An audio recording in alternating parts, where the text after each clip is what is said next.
All right, enough flirting around. It's time to begin SideQuest Live again. It's been a long time. Let me just jump in here real fast. Hi. Oh, that's not me. Hi, everybody. My name is Todd, and this is SideQuest Live. Thanks for joining us. This is a podcast. We're moving to full audio stream, but as you can see, mucking about with some visuals too, so you can try to make sense of who's talking and when.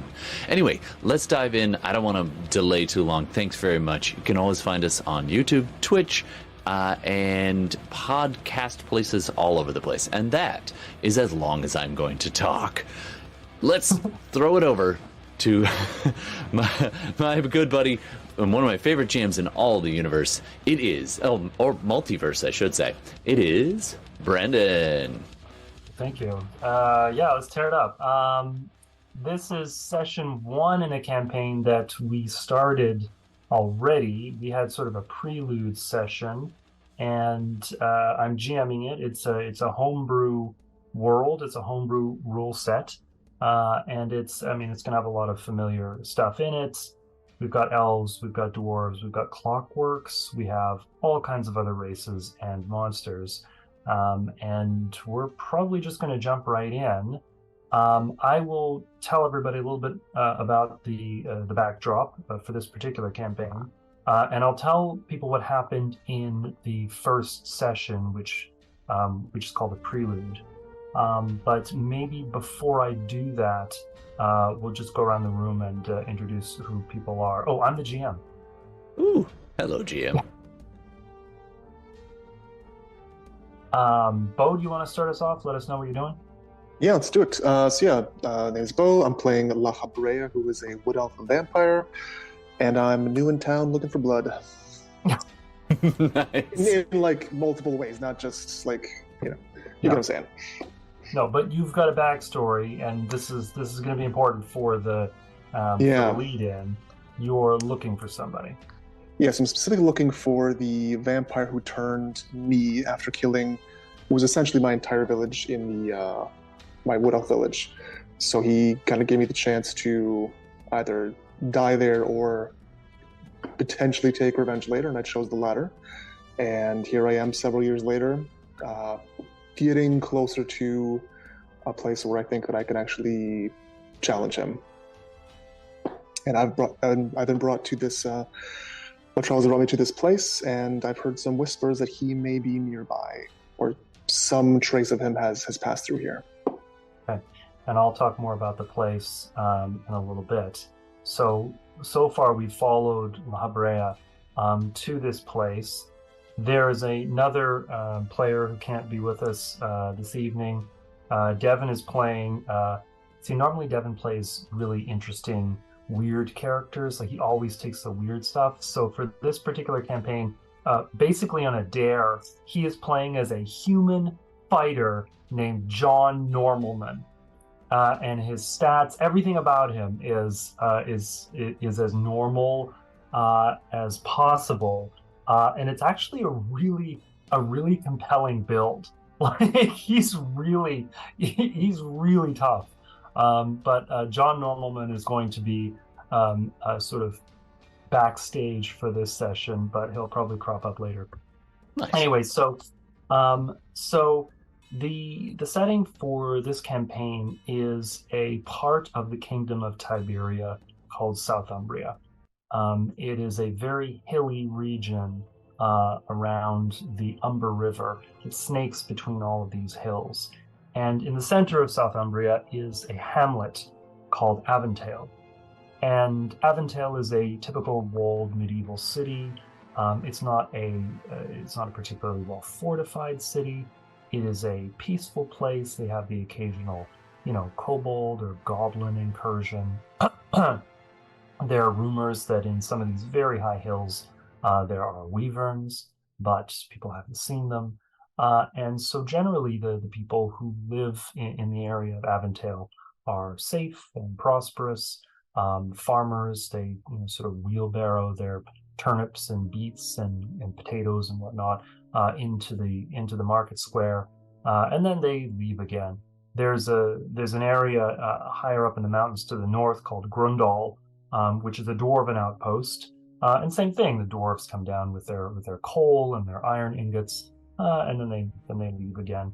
And the interesting thing about this particular hamlet in Tiberia is that it's close to a forest, which is called the Ficklewood, that is inhabited by fairies. And I don't know if everybody has different things they've read about fairies, but in this particular setting, fairies are very dangerous. Fairies are small, Tinkerbell-like pixie entities, but they can be very malicious, and they love tricks like cutting people's noses off. They find that hilarious. These fairies in the Ficklewood are wild fairies. They are very dangerous, and so people tend to stay away from there. But they do trade with a shire close by, which is called Wensleyshire. And Wensleyshire is just along the Humber River, and the halflings there, they make they make cider. They have a lot of acorns, and they bring their stuff up into Avondale as well. So Avondale is kind of a bustling medieval city. You've got farriers, you've got criers, you've got coopers and cobblers and tailors and woodworkers of various stripes. And the people come in and out, and it is quite prosperous. The sort of political head of this hamlet is Contessa Vincenza, and Vincenza is the widow of the king's cousin. She's not politically minded. She likes cakes. She has a very small kobold as a pet. And generally she's very kind, and so the people there are quite prosperous. There's no fear of corruption or any of that kind of stuff. Beau, or I should say La Habrea, learned quite a lot about the city in his, the hamlet, in his first session, the interlude, or the prelude. It's there's some interesting things going on. In fact, the vampire Habrea and John Normalman were taking a boat along the Humber River. It's just one of those punting boats that was being pushed along by a halfling named Finnick. And along the way, they were attacked in the water by a creature called an oku, which is sort of a tentacled monstrosity that tried to eat them. And it turned out, quite by accident, the oku bit one of the little firkins that Finnick was carrying with him, and instead of releasing a bunch of ale into the water, released a mist. And the mist put the creature to sleep. It was a narcotic mist. And Finnick at that point confessed that, in fact, what he is doing is smuggling fairy mist from the Ficklewood into Avondale, where it is then sold off to other places as a recreational drug. So there's obviously some interesting things that are happening in this place. Now, there was an option to either take a reward in gold as a sort of a let's keep this between us, but John Normalman and La Habrea, instead of opting for the gold, opted to have the halfling and his network owe them a favor. So you have count that amongst your inventory. You also have some swords and things, but that's where you are right now. You got into Avondale, and you had a bit of a night on the. How did I get there? You're gonna get woven in. You get woven in a second. Sorry. Just wanted to. No, it's okay. Early the next morning, John Normalman and La Habrea decided to head out and take a look around. You met a couple of different shopkeepers. You learned a couple of different interesting things. You were staying in an inn. The inn is named after a coal seam. You know what a coal seam is? You know how you mine in a seam of coal? Anyways, when I was writing this, having an inn named after a coal seam seemed like a good idea. But when you say coal seam inn, it doesn't sound good. It sounds pretty bad, actually. So some merriment was had about that. So anyway, I'm just going to refer to it as the inn, because every time I say coal seam inn, it doesn't sound good. Anyway, so you were staying at the inn. Something very interesting happened. Lahabria and Normalman were out for a walk, and goblins breached the wall. A hobgoblin riding a massive dire rat with a bunch of other goblins who were basically scaling over the wall using a ladder. They got inside, started wreaking havoc, set some things on fire. So between Lahabria and Normalman, you were able to defeat the goblins, but one hobgoblin managed to get all the way into the Basilica of St. Winifred and cut the bell from the bell tower. And the bell fell, and as it was banging down towards the ground, it rang 13 times. And then the hobgoblin, having done that, threw himself off the top of the basilica and died. That was the little strangeness that you were left with. You went back to the inn, and Normalman says, I've had enough for one day. I'm going to take a break. But of course, Lahabria is still interested in some adventure. So Lahabria gets back to the inn, sits down, and he sees some interesting characters who are also sitting around in this inn. This inn whose name I will not say. It's a nice inn. Good reasons. It's a nice inn. There are some very deep chairs. The Coal-Seam Hotel, perhaps? Yeah, Coal-Seam Hotel. There are these very deep chairs. They're sort of these leather chairs that are stuffed with straw. And because it's dwarven, the ceilings are quite low, but it's also very, very warm, very solid construction. And you have the opportunity to sit, rest, eat. You're already paid up. And so Lahabria comes in, takes a look around, and he sees another elf. He sees Navita. Why don't you guys make some introductions so I can drink some coffee and stop talking? I think we can do that. So I was about to sit in the corner to write a bit in my journal, but I see a fellow elf at I'm assuming, the bar. So I'm going to go glide on up and say my greetings. Oh, Lahabria is trying to keep it under wraps that he's a vampire, right? That is correct. So when you glide on up, you're not going to do that like... Literally. It's like you're on a not in the morning skateboard. with people around, no. But no, just, kind of casually stroll up towards where the fellow elf is sitting. I have to picture you like moving and then trying to remember to move your legs so it looks like you're walking. Yeah. Must look normal. Must. So Navita's... You're weird. Like me. Weird. Hi. How so? Hello. Would expect to see a fellow wood elf around here. Yeah, but we're both not exactly wood elves, are we? Why would we be here otherwise? Why are you here? I'm curious. I like curious. What are you? Who are you? Oh, I've been wandering Hi, around. I'm Navita. The name's Lahabrea. It's a pleasure to meet you, Navita. I'm just wandering around, perhaps like yourself, looking for a bit of work, and then moving on.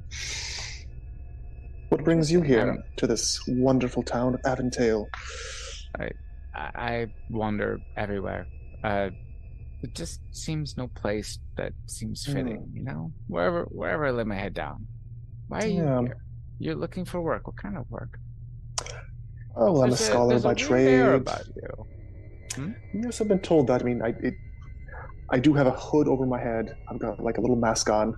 I have no skin showing, essentially. So I do look a bit odd. But yeah, so I'm a scholar by trade. I do a bit of academic work. I submit papers to the academies on occasion. Do a bit of venturing, fight a monster or two. You may have heard about the Oku that I slaved my some folks eat. It's trifling. You didn't hear about it. It's not a big deal. I might have something here. I try to keep these things, but I never read them. Sorry.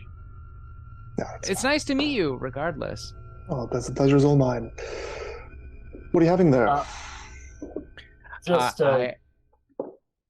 sorry, just a side note. I'm pretty generous to vampires in that I don't cause them to just burst into flame when they go outside in the sunlight. But the rules do say that if the Habrea gets hit with a beam attack, like a sunbeam or a moonbeam, or even an eldritch ray, it's going to drop him instantly. So there's that. But otherwise, also holy water, and there's a bunch of other things that can really harm you a lot. But you do get a bunch of interesting bonuses. Okay. So I'm going to say that while you two are talking to each other, maybe one of you is lying a lot. Anyway, you're talking to each other, and you haven't gotten to that point yet. Not the lying part, I mean. And also at the same time, someone is noticing you. There is a person who is sitting at a table, and in fact, La Habrea saw her earlier, and she is Apollyon. So she comes from the Sultanate of Apollia, and she's wearing a typical Apollyon dress.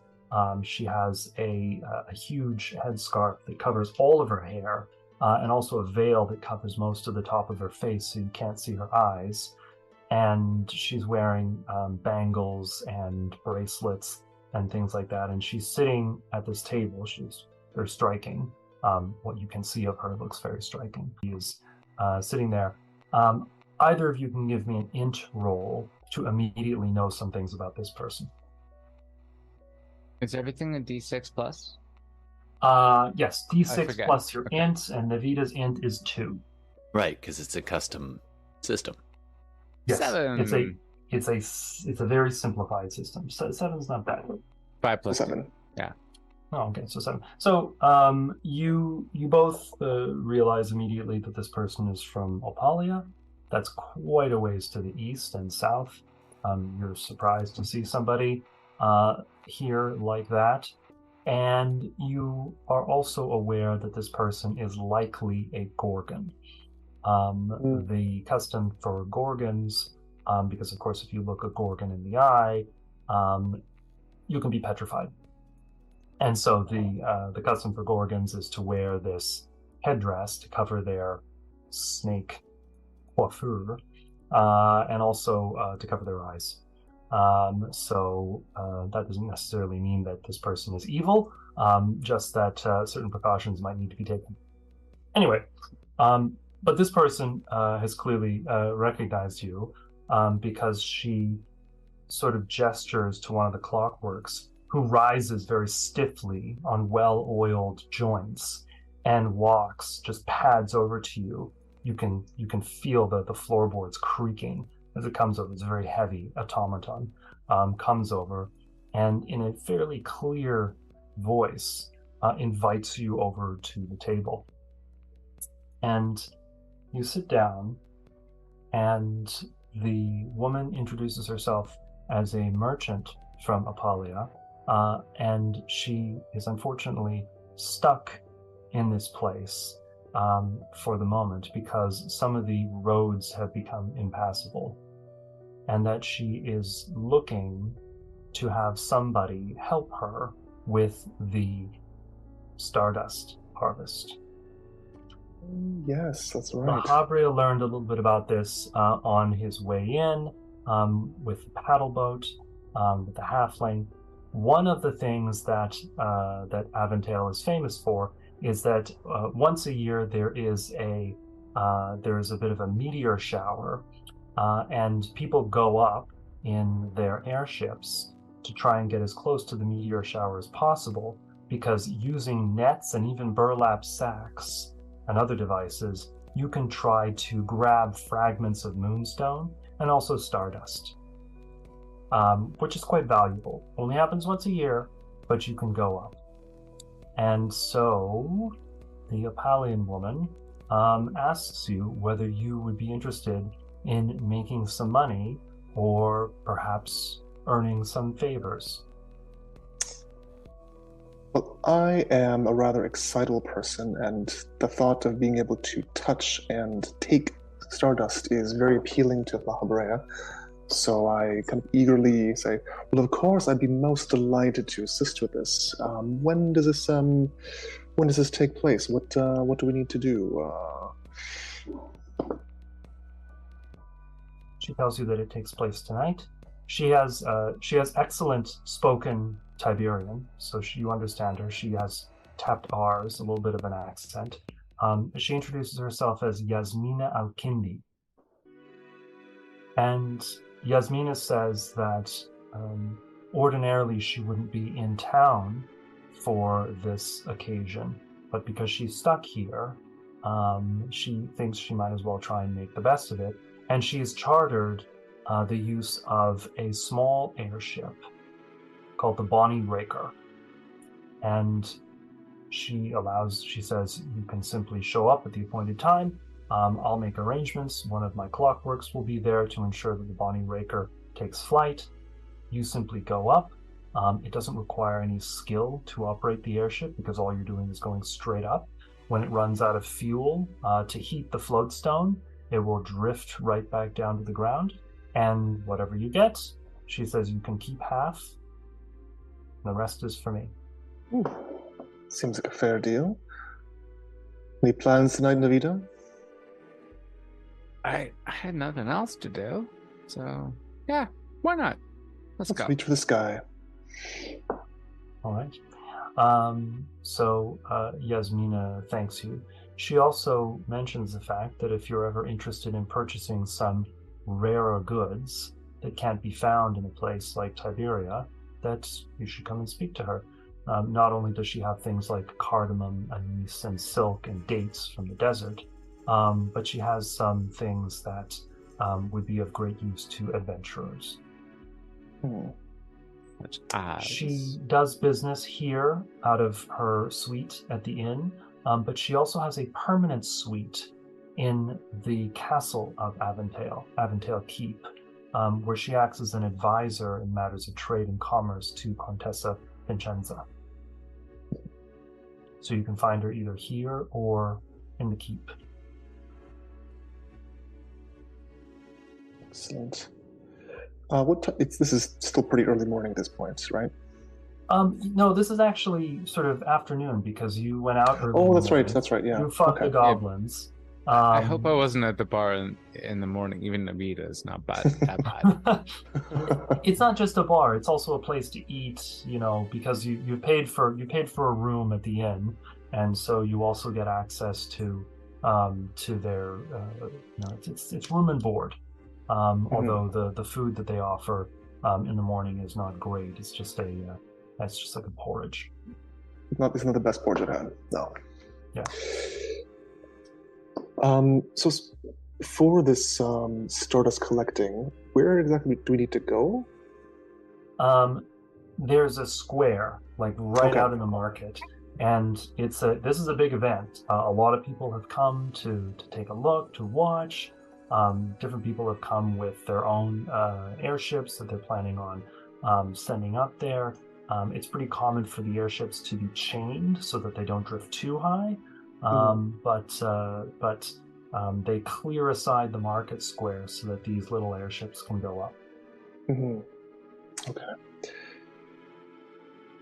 And I presume it would start at when the moon is rising or the sun is set, or... Okay. So you have a bit of time. Navita already has a longbow. I'm not going to be persnickety about ammunition. I'm going to say you have enough arrows. If at some point you are going to run out of arrows, I'll let you know well in advance. You have your longbow, you have your daggers, you have a typical adventurer's pack, an explorer's pack, which would include things like flint and tinder and a bedroll and all that kind of stuff. But you don't have any potions. I think that La Habrea did buy some potions last go around. I purchased one. I have not used it yet. Okay. La Habrea, do you have any healing abilities, perchance? Just in case, I get into mishaps often. More of a scholar, not much of a healer. I tend to myself in my own way. Well, do you have a net to catch the stardust, please? Because Did she not furnish us with some equipment, or? Yes. Okay. Yes. There's So we're set for equipment on. There's I equipment wasn't paying attention. on the raker. Okay. So I want to make sure Todd gets a chance to jump in on the story here. So I'm going to kind of GM wave things. You spend a pleasant That's why afternoon. I was trying to do the healer thing, by the way. I couldn't help it over here. You're going moon raking. No. You are going to be stowed away on the raker. Oh, nice. Because that is I whispered to myself. With your strange Tanuki character build. Oh yeah, I'm decidedly day drunk. And I'm trying to RP how Navita would respond to a sinister. I hear, except for day drunk as well. So that could scan, I guess. I just whisper it to myself, and then I sneak away. Okay. So after La Habrea and Navita spend the rest of the day eating, food at the inn, they decide to head over to the market square. The food in Avondale is a little bit weird. Most of it is stuff that they fish out of the Umber River. Oh, the Umber River, by the way, is completely black because the dwarves, they hit a coal seam up near Grundal, and the coal dust kind of fed into the river, so the whole river is completely black like ink. Doesn't seem to really bother the fish, and you can still catch quite a number of scarf eels and codger fish, which are a sort of a delicacy in the area. But it is a black river. Which has been I can really beautiful. taste the carbon. Yeah, it's like drinking bourbon. God. This is Everyone's colon is like crystal clean. Yeah, and the teeth are all very white. Yes. Yeah. So anyways, after a bit of a spell at the inn, you head over to the market square, and you find there's all kinds of different crafts that are being set up. It almost looks like some kind of a county fair. There's lots of bunting, and there's lots of pennants and flags, and and some of these vessels look like almost sort of just pleasure craft. Like they're just going to take some people up a little way so they get a better view of the meteor shower. And then some of them are clearly working vessels. Like they look like they could be fishing boats that have just kind of had some wood nailed onto them just to make them skyworthy, just enough to get them up there. Really burlap sacks. These people are going to take a risk to see if they can make a little bit of coin. But there is a brass clockwork with a mustache standing near a very small but very nice looking airship. And he gives you a sort of a very theatrical bow when you come close, and says, "Miss Alkindi has arranged for your transport, sirs." And you get your first look at the Bonnie Raker. And the Bonnie Raker is definitely a beautiful little airship, shaped a little bit like a clawfoot tub. It has that kind of roundness at the bottom, and it has the little club feet that are sticking out. They look a little bit like lion's feet. And it has a lateen sail. This hull, these beautiful curved beams, they've all been nicely waxed. There's these gleaming brass portholes, 2 on each side. But it's quite a small vessel. Below the deck, there's basically enough room for a card table and a picnic. And below that, there's what you assume is the actual inner workings of the aircraft, which is to say a float stone.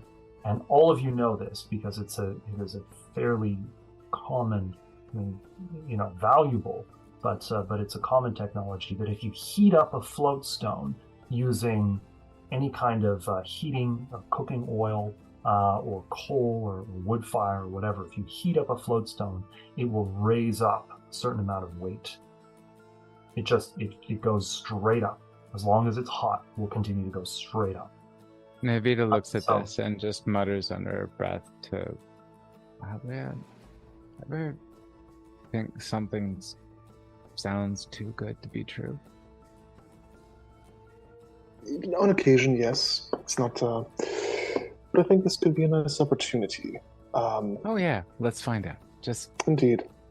wanted to say it. In the hold, you also find some very, very long and very fine nets with like nicely woven silk that's just the right sort of mesh to be able to just weave through the air and catch things. So this is a nice setup that Yasmina Al-Kindi has been able to procure for you. And so you're looking forward to taking her up and seeing what you can get. And in fact, you actually kind of like the ship. You get on, you get a nice view. You can feel the air. Things are starting to get a little cool in the evening. The sun is setting, and you say to the clockwork, "All right, let's take her up." And the clockwork basically pulls off this latch that's being used almost as an anchor, and cranks this wheel on the outside, which basically lets all the fuel oil straight up into the flame that's gonna heat up the floatstone. And suddenly you feel everything start to rise, and you feel she's going up, and the wind starts to kind of pull her, but there's a chain still attached to the bottom of the bow to make sure that she doesn't go too far away from the city. So you're not going to go too far in any direction. You're just going to slowly circle around. That's what the wind is going to do. It's just going to bring her about a couple of times, and you're going to go up there. And so, as you are heading up, you hear a noise from down below. Oh. And what do you say? Gesundheit. My blades instinctively come off of my hips, kind of hovering in the air next to my hands, and I kind of walk towards where the sound is. I like to think Navita hears this being a wood elf as well. Yeah. Sorry. And you see this little tiny, it's kind of short, but almost the size of a halfling, a little taller. And he's kind of just a lump of cloth you thought was part of the ship. Then it kind of resolves itself out of a pile of other refuse and piles of, sails and that kind of thing. And you see a small raccoon-like creature wearing long, kind of tattered robes and kind of furry, definitely worse for wear, kind of older, streaks of gray in the fur kind of thing. Wearing this massive, bulging canvas backpack. And as he kind of loosens the straps and pulls, kind of gets it more seated, you can see like a big iron pot kind of hanging on the side, and various bottles are kind of jiggling around, and kind of wearing a satchel over his shoulder and stuff, and kind of stands up, hand kind of extended out, and he pulls up a stick, but in kind of as though he's kind of holding his weight on it, like he needs it to stay standing. Hi. I'm sorry. I didn't mean to surprise you. I just wanted to see the moon. And does he reek of alcohol as well? Sure, yes. Yeah, several of the bottles kind of clean. You hear the tinkling sound as the bottle rolls across the deck towards your feet. It's actually a good combination to be an alchemist and also a bit of a and booze an hound. And an alcoholist. Yeah. Yes, classic. Oh my God. Okay. Navita is just like, oh, cute. Is this yours? I was about to ask you the same thing. What are you doing on this ship? Dog? Fox? I'm not sure what you are. And he kind of straightens himself up. He's a little offended now. And in such, you see he's been pretending to be a lot older than he seems. Kind of straightens himself. Still a little wobbly.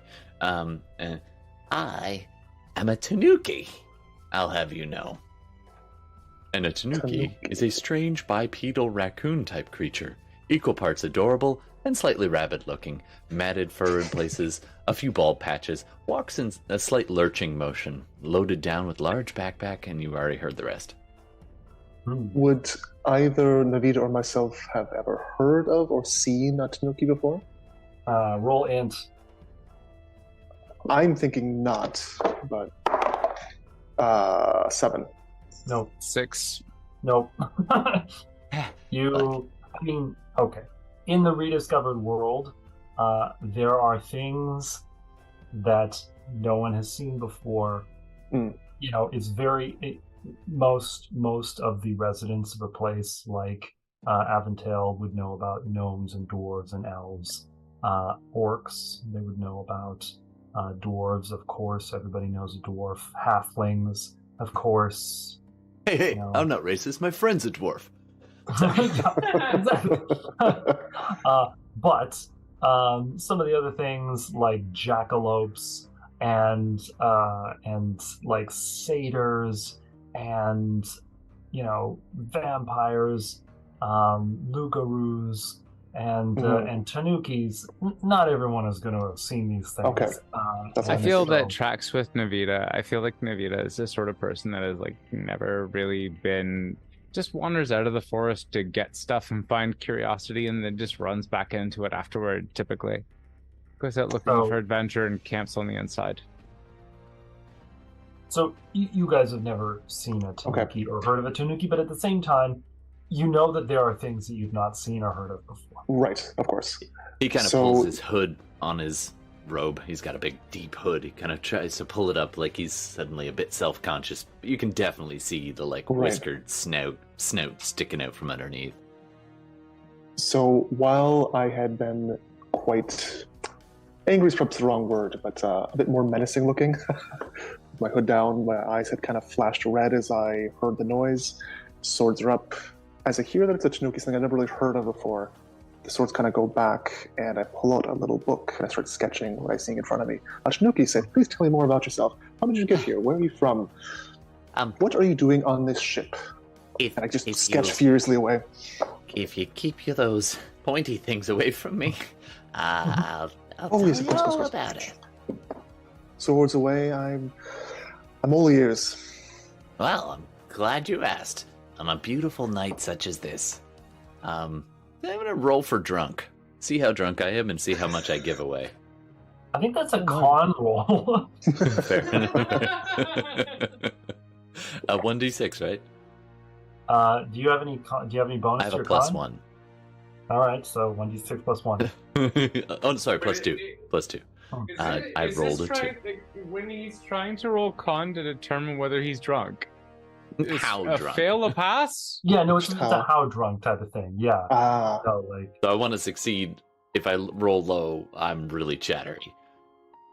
Or if I roll really low, I might be like, motion. So I rolled a 4, a total of 4. Okay, I'm gonna say you're pretty drunk. That's a pretty low roll. So you are can I also you're gonna have to be careful not to fall off the side. Fair enough. There's a rail. I'm gonna say there's a rail that goes around, so it won't be too easy to fall off. Design the ship. Might just be the moon talking or the way you're sketching my supple form. But I come from a long, long way away. In fact, I'm not even sure. And I'm looking out over the side at the beautiful landscape around in the moonlight and starlight. And I came from somewhere really, really far away. I think it was that way, or maybe it was that. Yeah. Yeah. I traveled with this sort of like a menagerie, a circus. I look at them to determine if they're following what I'm saying. Out of curiosity, You had me a menagerie. menagerie. That's how it's. So I traveled with them for a long time, and I kind of lost my way home. Now, where I'm from, we don't really leave very often, and people lots of people are like me, but the people outside of my valley, they don't really see us much.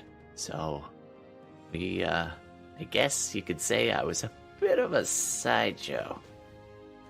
Maybe they can relate to that. So yeah. So now I'm here, and taking what I learned and just making my way through life. Swig. How long have you been here in Avondale? What day is it? I said, how long have you been here? I know, and I said, what day is it? I say the date. Yes, fair enough. It is the fall, so the month would be called like Fallen Tide or something like that. It's Fallen Tide. It's Taco's Fallen Tide. It's the 5th of Fallen Tide. 5th of Fallen Tide. I've been here since the summer. Okay, so you've had some time. I have just kind of been wandering around this whole area. Came down from that way, and I point. And I ended up over there, and I start to fall over the side. And I quickly grab the hood, making sure the back of the rope to make sure it doesn't fall off. Hold on now. Oh, thank you. Okay. So as you're having this conversation, it's funny because you can hear music starting up in the market square, and it's your typical medieval troubadour music. You've got a lot of there's drums, there's some panpipes, there's some lutes, but it's pretty jaunty. People seem to be in a quite good mood. There's a lot of lanterns that are out. Avondale is known for its lanterns that are alchemical lanterns, and actually fairies come around. I guess fairies who are a little bit nicer and don't mind working in the hamlet come around, and they actually go and they light each one of the lanterns.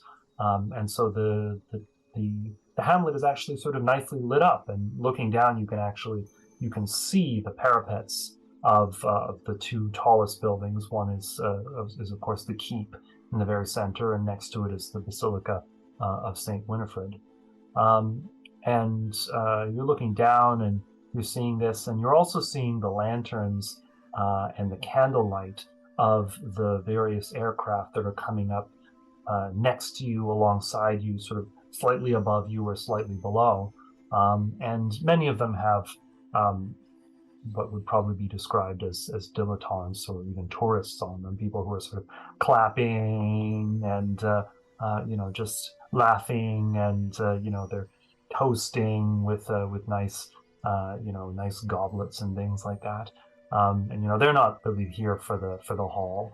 And then you have other people who are very clearly like hardened stardust harvesters. You see some orcs who are like studiously bringing in like some very large nets that they're going to try to throw up into the sky, or maybe sort of like almost sort of trawl across the air, see what they can get. And then you see the first little flashes of light in the sky. And it's beautiful. Some of them are silver, some of them are gold. They're not all consistent in color. They're not all consistent in what their tails look like. Sometimes the tails are very straight. Sometimes they almost seem to kind of curl around. Sometimes they seem to leave a long spreading wake of sort of bluish turquoise light. And sometimes they almost just zip through the air really quickly like a lightning bolt. And so you're seeing these things, and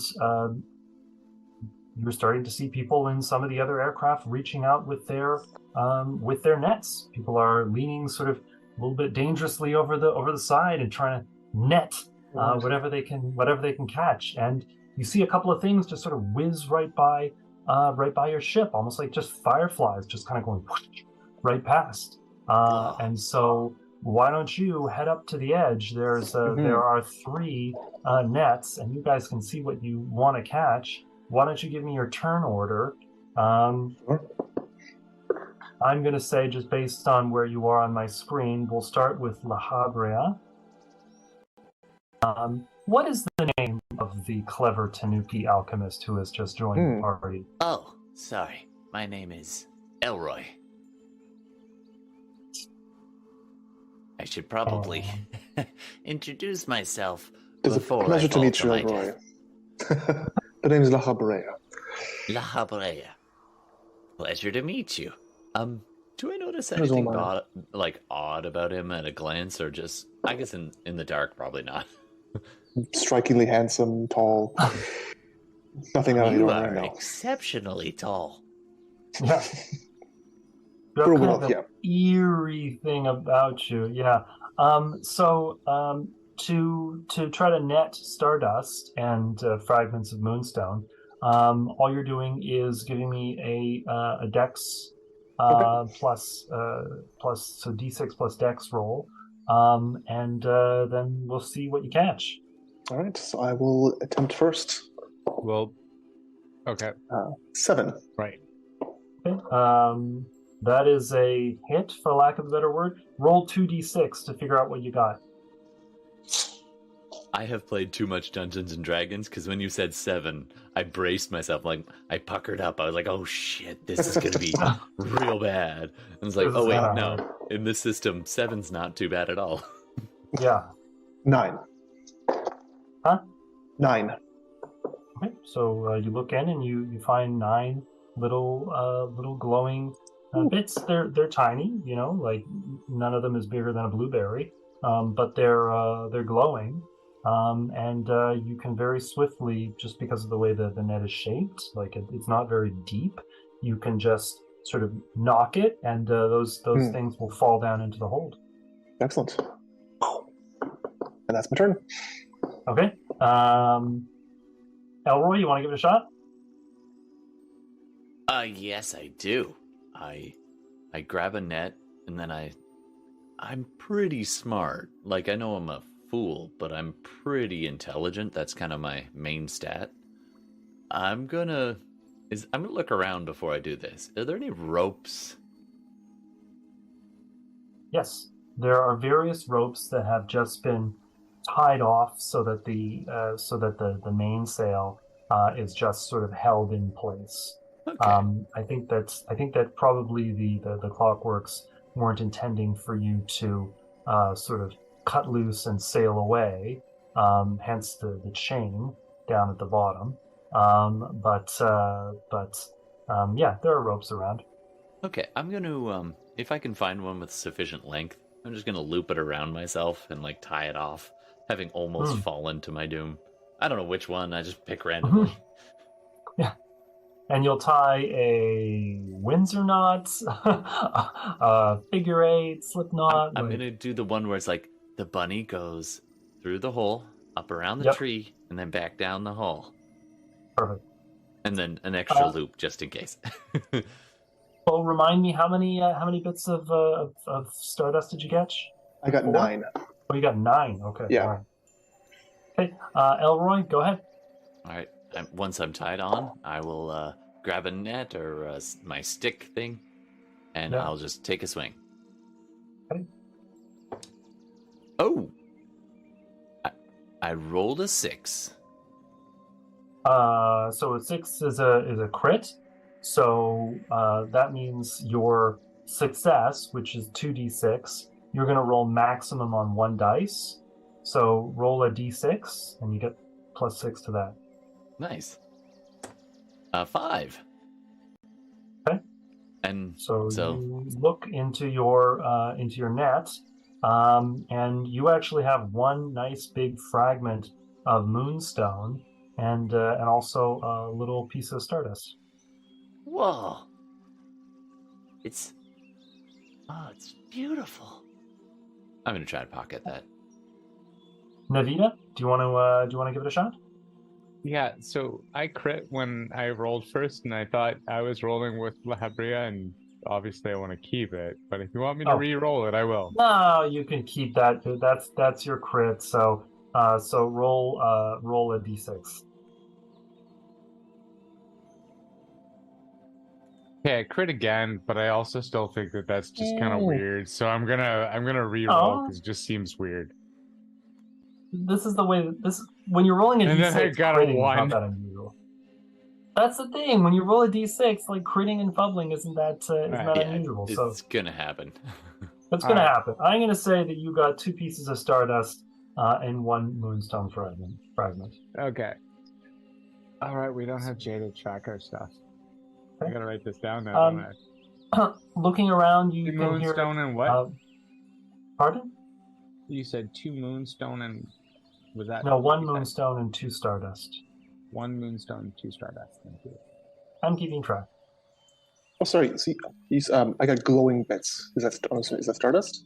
Those were all pieces of stardust. Okay. You have 9 pieces of stardust. Okay. Cool. Okay. So, looking around, you can hear more people. They're laughing, they're shouting. Some of them are, cheering, and the music from way down. I mean, you're pretty high up at this point. Like you're looking down at the parapets. If anybody were to fall, like that person would not survive. Like you've got to be 20 stories up. Wow. Yeah, you're pretty high up. And so, but you're out among the clouds, and these little tiny bits of moonstone and stardust they're just whipping around, and every now and again you actually hear one sort of like ping or knock against the hull. And so, something tells you, oh, it probably wouldn't be good to get smacked by one of these little tiny meteorites. But nevertheless, La Habria, what are you going to do? I kind of look around the rest of the around the ship. Is anyone else close to us? Like, are we in danger of running into another ship? Is there other? No, people have actually kind of sort of staked out their spots. There's quite a lot of room in the sky. And so the people who are there just to sort of get a nice view, they've kind of moved off to one side, and the people who are there for the commercial gain, they're trying to get up really high, and they're also trying to get away from each other, just so they have their own sort of spaces staked out. Right. Some people probably think that they want to be upwind or downwind, or they want to be farther east or west, or they want to be closer to the west. Maybe the light is a little better. Everybody has their own ideas. And of course you can hear people shouting and people going, no, to port side, to port. Well, I'm going to go to starboard. I was going to say, we don't really have the option of steering where we are, do we? We're just kind of floating as it. You're floating in a nice wide arc. You could try to take control, but you're not going to be able to go very far because, of course, there's still a chain hooked to the the bow. Okay, well, if it appears there's more to the bottom of the hull where the dagger board would be. Well, if it looks like there's more magic dust coming down, I'm going to try and get some more. Right. That's a 9. It's definitely a hit. So roll your 2d6. 9. So that's another 9 pieces of stardust. 8. Bringing you up to 18. Okay. Elroy? This is so magical. I really wish that she could see this too. Anyway, sorry. Yeah, I'll. Where do I put this stuff so it doesn't stay in the net? Is there like a sack or something? So you can either like just sort of whack your net down and so that it all sort of goes into the hole, or you can just grab the pieces out and pocket them, which is, I gather, what most of the other adventurers are doing. So this won't be like a common stash. You guys are pocketing what you get. Sure. I don't really know these people that well, so I'm gonna just pocket what I get, stuff it in my backpack, sling it down on the ground in front of me, and then I'll take another swing. Okay. 5 plus anything, or is that it? It's your dex plus Dex whatever plus you roll. 3, so 8. That is a hit. So roll 2d6, and that tells me what you get. Oh, I got 11. So you get another piece of moonstone and another piece of stardust. You are consistent. Nice. Navita? Navita's starting to feel like it's just looking at everyone getting all excited and just thinking like something is just a little too good. And just I'm wants laughing, to like sprinkling stardust on myself, giggling. Yeah. I look back And- at La Brea, kind of like the Pedro meme, just all grins. I look back, starts- doing the same. Yeah. So awesome! Just this little clawed paw reaching up to your, like, dead, withered white hand. And we're just like, Yay! I'm sailing. I saw this in Terminator 2. Sarah Connor was so happy right before the atom bombs blew up. You jump, I jump, right? What are you guys? What are you thinking? Like, do I always make bad things happen as a GM? This could be the whole session. You This guys- is our spa day. This is Brendan, that would be lovely, but you are the GM. Although manifesting bad things. I am used to also Devin. On the other hand, the one time we destroyed the world, you were the GM. Yeah, that's true. No, Devin has also allowed you to destroy the world. Anyway. Yeah, but I wasn't there. Okay, good. All right. But anyway, Navita. Navita is thinking that there's something just a little bit off about this picture and just wants to try to scan around and just see like what is wrong, what feels wrong about this picture. I feel like that's an aura roll, which I have. No, that would definitely be an investigation roll, which is just a flat d6 unless you have the skill. Roll for spine Okay. tingle. You don't have the skill. Okay. I think Devin has a skill. Hmm? I rolled a 4. You see a shadow pass over the sail of one of the other ships. It's just like a black, slightly angular shadow just go like right over top. Instinctively goes to Labrie and just like something's wrong with there. You know, La Brea, I feel like things are really finally what?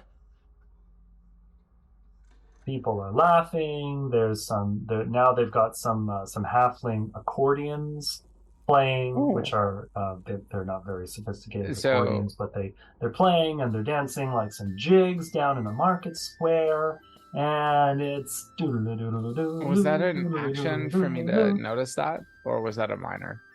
Huh? Pardon? Was it that an action for me to notice it, or for it a No, minor? I'll say that's a minor. You can still try to catch some stardust if you like. I don't want to catch the stardust. I want to notify my new companions about what's going on.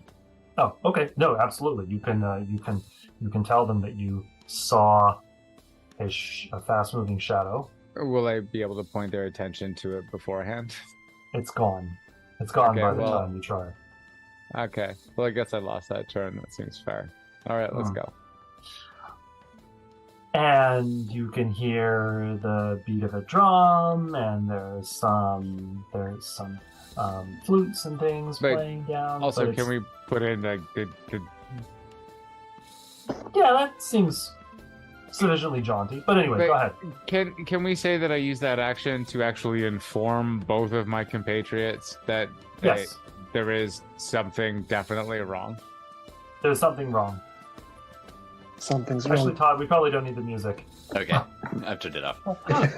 Because as you're looking around and as you're hearing people laughing and cheering and clinking their glasses and just enjoying the sounds and the sights of this beautiful night, and of course, not to mention the prophets rolling in for some of these ships that are out there with a dozen nets trying to bring in as much stardust as they can. I'm getting Suddenly my you bow. hear a scream, and one of Wasn't the ships that is sort of off to the side, you don't see what's happening, but you see it start to fall. Like it keels to one side, and then it starts to fall. And it is actually falling. Like it starts to approach the speed that an object in free fall would be falling, and people are screaming. Are they supposed to do that? I'm new at this. And As am I, that is but when you hear, that is when you hear this awful shrieking noise, and this shadow just comes racing in between some of the ships, and then you hear the sound of metal and wood splintering and tearing, and bits of a mast and a sail just get thrown across the horizon, and some people are screaming, and you catch the tail of this thing that's flying through the sky, and it is deep emerald scales and a scorpion-like tail at the tip. It has one of those sort of big bulbous bits that ends in a thorn, and you recognize it before it disappears into the cloud and then comes back screeching in all of its just hissing rage, and this is a weaver. It is a very dangerous creature. There had been rumors that there might be wyverns in the high hills, the Vesper Hills, in this area, but you'd certainly never seen one, and from the sounds that everyone else is making, they weren't expecting to see one either. And this thing is attacking various ships. Now, a wyvern is not wise like a dragon. They have no speech. They have no magic. They cannot breathe fire. Their wings are fused to their arms, almost like a bat. And so they don't have all the sort of majesty of a true dragon. That's why they're mad but all they the are time. still That's why Yeah. they're mad all the time. all the time. was ambidextrous. They're very, but they're very dangerous. And emerald wyverns have poison-tipped tails, and they can breathe. They can breathe a cloud of essentially stomach acid, which is pretty dangerous as well. And you realize this because as it makes another pass, it latches claws into the side of one ship, and it breathes out this spray, and you can see this plume of green basically hit the deck of a ship and melts the sails right off. And some people actually, that appear to be sailors or people trying to net some stardust, they actually throw themselves over the side because this gas has just hit them. And the wyvern shrieks again and tries to pull the ship, but that airship is tethered just like yours with a chain. So some people are frantically trying to ground their airships, and so they're running below decks to try to want to go douse down the now. float stones so that they can try to get back down. But there's just total carnage happening all around you. The music from below has stopped.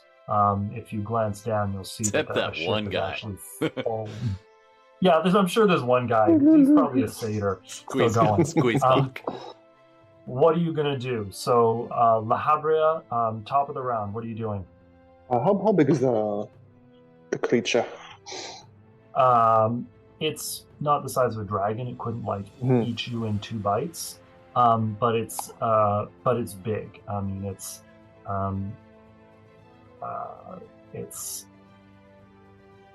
got to be a couple of 1,000 pounds. Okay, it's like big enough for a person to like be on its back, for example. Not like suggesting I'm going to do anything. Just if that happened. You're not going to necessarily try to J this thing. No, Jay would be like, "What do I roll to throw myself onto its back?" I'm not going to try that yet. Yes, no. In theory, yes, you could. Okay. You could jump on its back and it could support your weight. Okay. It probably would not want to, but yes, that is a possibility. Okay, what is the range on this ability I have that allows me to charm things? That's spells are considered ranged. Okay. So you have a ranged ability there. Like, is it potentially within my range to try? Yeah, it's a mesmerization. Okay. Yeah, for sure. You have to roll your EP, of course. Yeah, and I guess. Oh, this is final one of question the EP regarding. ones. Oh yeah. So are we at 5 and 6 for Yeah. EP? Yeah. Okay. So for those who've don't know the system, which is everyone, because it was invented by Brendan. Those who are and listening, Devin, and several other actually a lot of inputs. us. Yeah. How it works is some of your powers only. If I get this right, this is only my fourth time playing or something. To do certain abilities, you have to gain EP, and to gain EP, you roll a dice to see if you get it for that round or not. Is that how it works? Yes. Okay. Yes, And it's a 5. It's a 5 and a 6 on base, and if you have an expertise at a certain class, correct me if I'm wrong, Brendan, but it's a 4 and a 6, so it's like a 50-50 chance that you could get an EP when you do your round. And then there's You kind can of two. hold sorry, go. 1, Right. but you cannot hold more than 1. Yes. Mhm. So at higher levels, it switches to if you roll 4, 5, or 6, you have your EP or your expertise point. And then at the highest level, it's 3, 4, 5, and 6. If you multi-class, it comes at the expense of expertise, and so you'll still be one step behind in terms of how often you'll roll your expertise. And so there's often a temptation to multi-class in the game to become, say, like a monk or a gunslinger or a gunslinger monk, right? Like, you can do these things. You can make some pretty cool Gunslinger combinations. alchemist. No reason. Yeah, no reason. But if you want to be rolling expertise as often as possible, then you won't multi-class. And I have it on. Devin says he is going to stay just pure human fighter, and he's not going to multi-class. He's not going to do anything. So for the first time, we're going to see what that looks like at higher levels. And Todd, I think you don't do yourself enough credit when you say, this is only my 4th or 5th time playing. You mean like 4th or 5th, like, campaign. Well, that's true. Yeah. Yeah, We've been at this a bit. That's true. Yeah. Some games haven't played. The Emerald Weaver is wreaking havoc.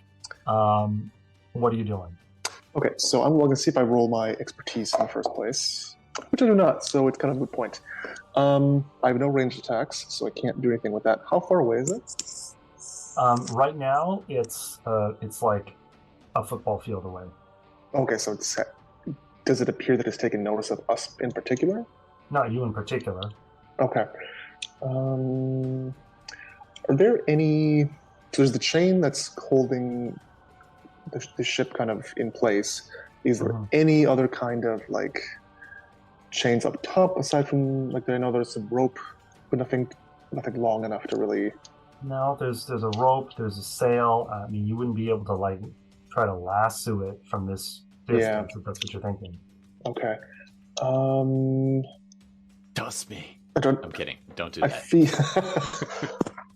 So I Why does feel everybody like throw the raccoon? Roll a new What? character. yeah. Again. It feels like being up here is very unsafe. So maybe we should try to lower ourselves at least a little bit. Douse the floatstone.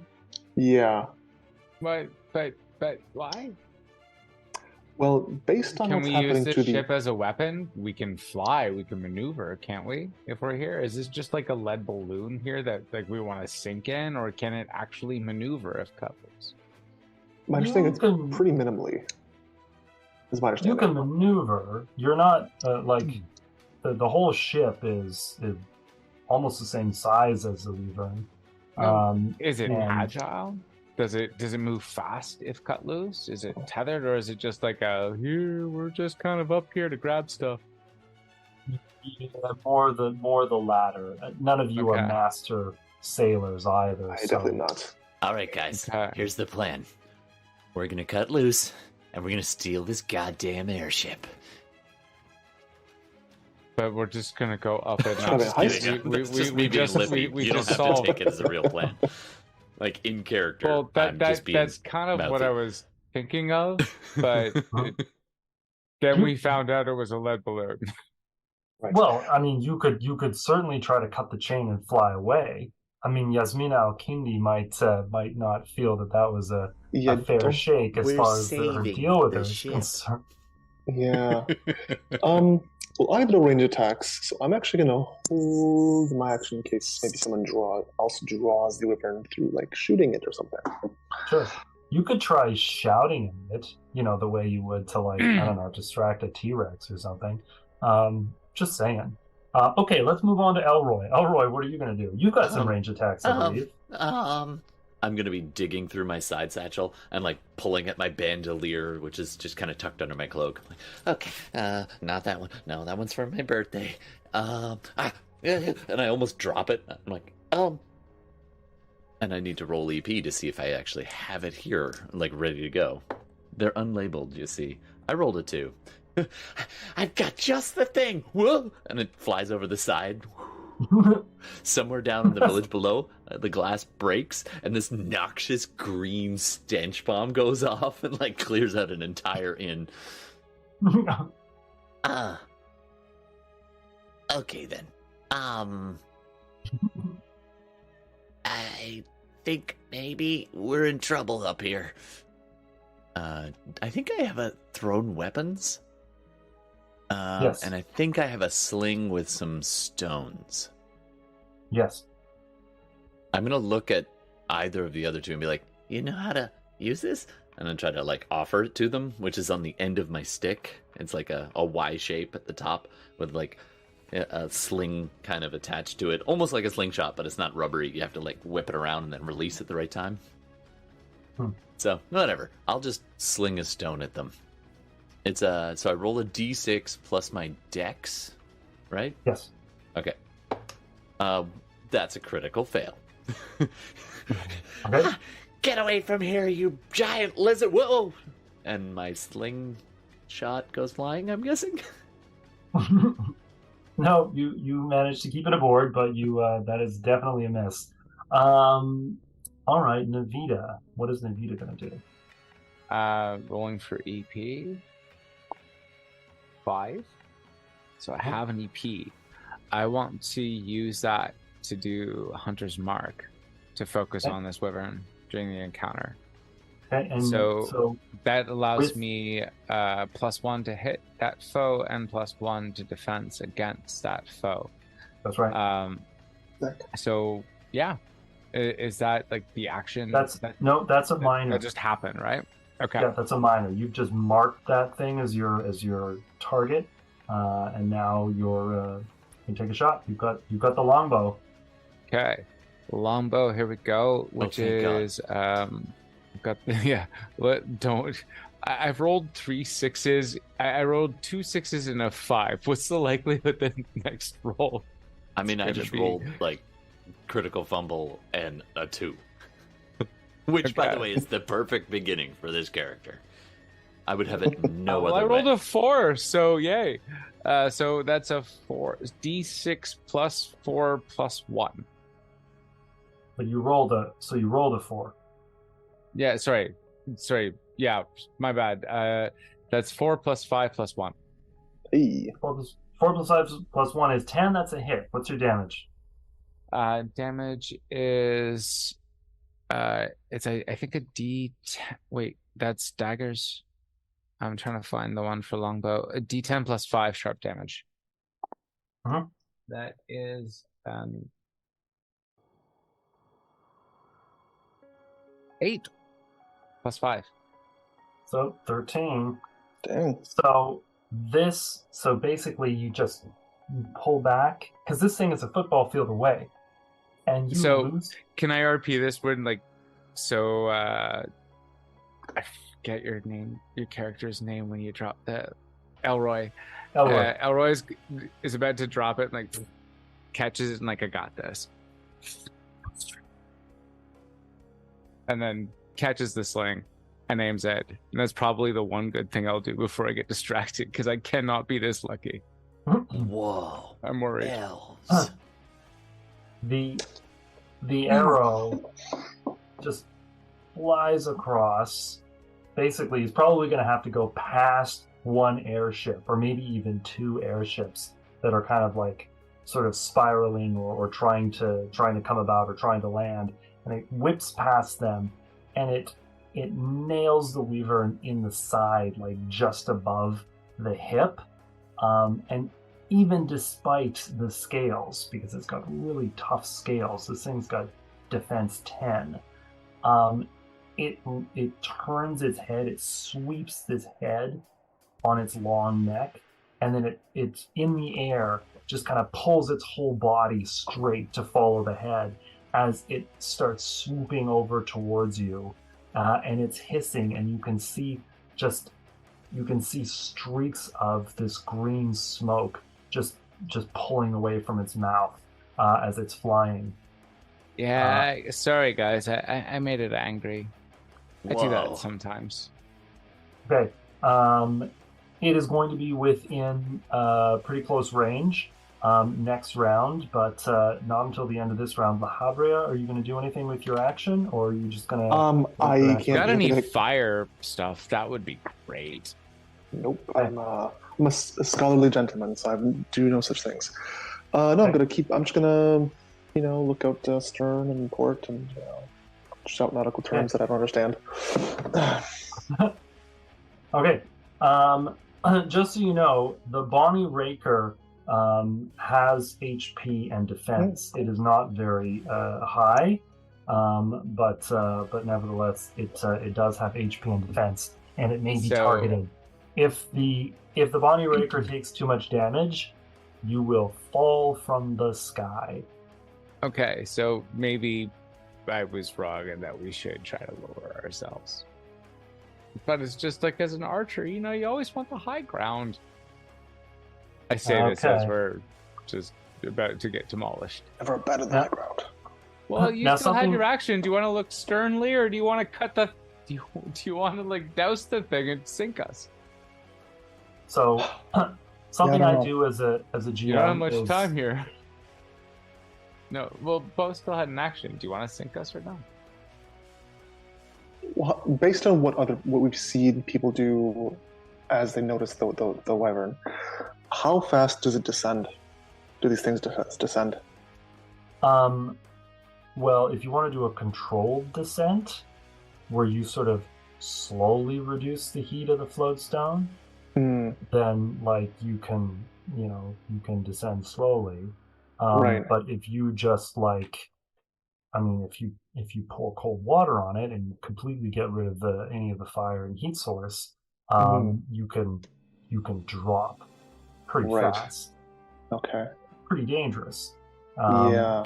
So when you get down into the hold, you find there's actually it's almost like a trap door that will lead you down into the bowels of the ship, and it's not very large. It's almost like a small crawl space that you'd find under a... Oh, geez. Right?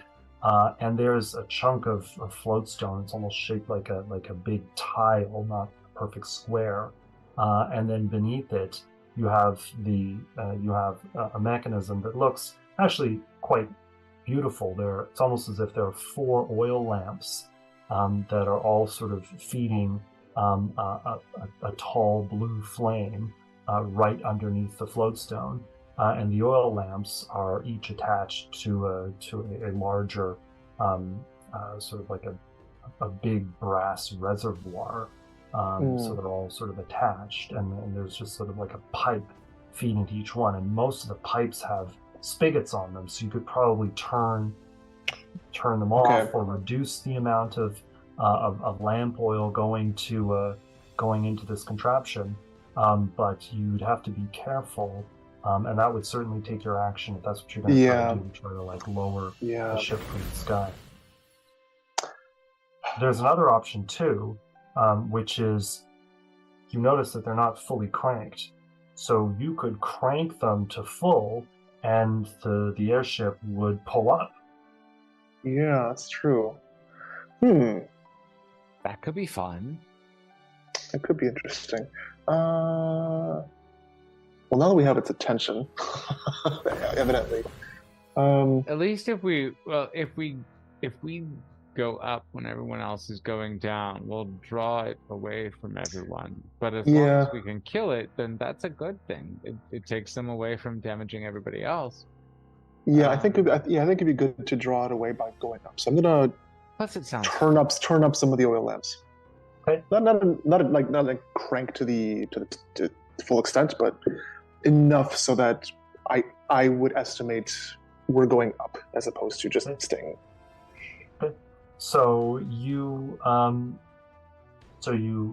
increase the heat, and quite noticeably, you feel the deck sort of like jump beneath your feet, and suddenly you're climbing. Oh God, we're all gonna die. Wait. You can feel yourself climbing. In fact, you break out above a cloud bank, and you can see there's quite a lot more activity from these these moonstones and meteorites that are just whipping past. And so you're in a different, almost like a different environment now. It's much blacker around you, and there's quite a lot more of these of the stardust and moonstones. In fact, if you went out there with a net right now, you'd probably nab some pretty good stuff.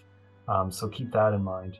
I was saying earlier, something I do as the GM is if you're fighting a beast or a foe that is not too intelligent, I'll just do random targeting. So I'm going to use a D4 to determine whether it's going to target Lahabrea, Elroy, Navita, or just the Bonnie Raker. Like just try to take out the sail or something like that. Lahabrea is below deck, however, so I'm going to re-roll that. Okay, Elroy. The lizard. The lizard sees me. The Wyvern swings straight up towards the Bonnie Raker, sees you, and attempts to bite you. Just reach its neck straight over top of the deck and grab you with these teeth. Imagine the mouth, not of like a crocodile, but almost like an iguana, where it has like a lot of these really thin, sharp teeth, and it just kind of swoops down and tries to take a bite out of you, and that is a hit, and you are going to take 24 damage. Whoa! That almost dropped me. Whoa! So you're lucky that the backpack managed to absorb some of the crunch.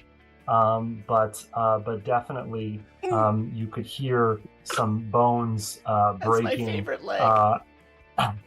And a bit of the backpack kind of gets caught in its mouth, and it's sort of like chewing and spinning at the same time and flapping its wings. And then it's going to give a wing beat. I need everybody who is on the deck to give me a strength roll of 6. Oh, this is not going to go well. Come on, you Are we bastard. dying here? All right, that one's cocked. Well, so this depends. Do I...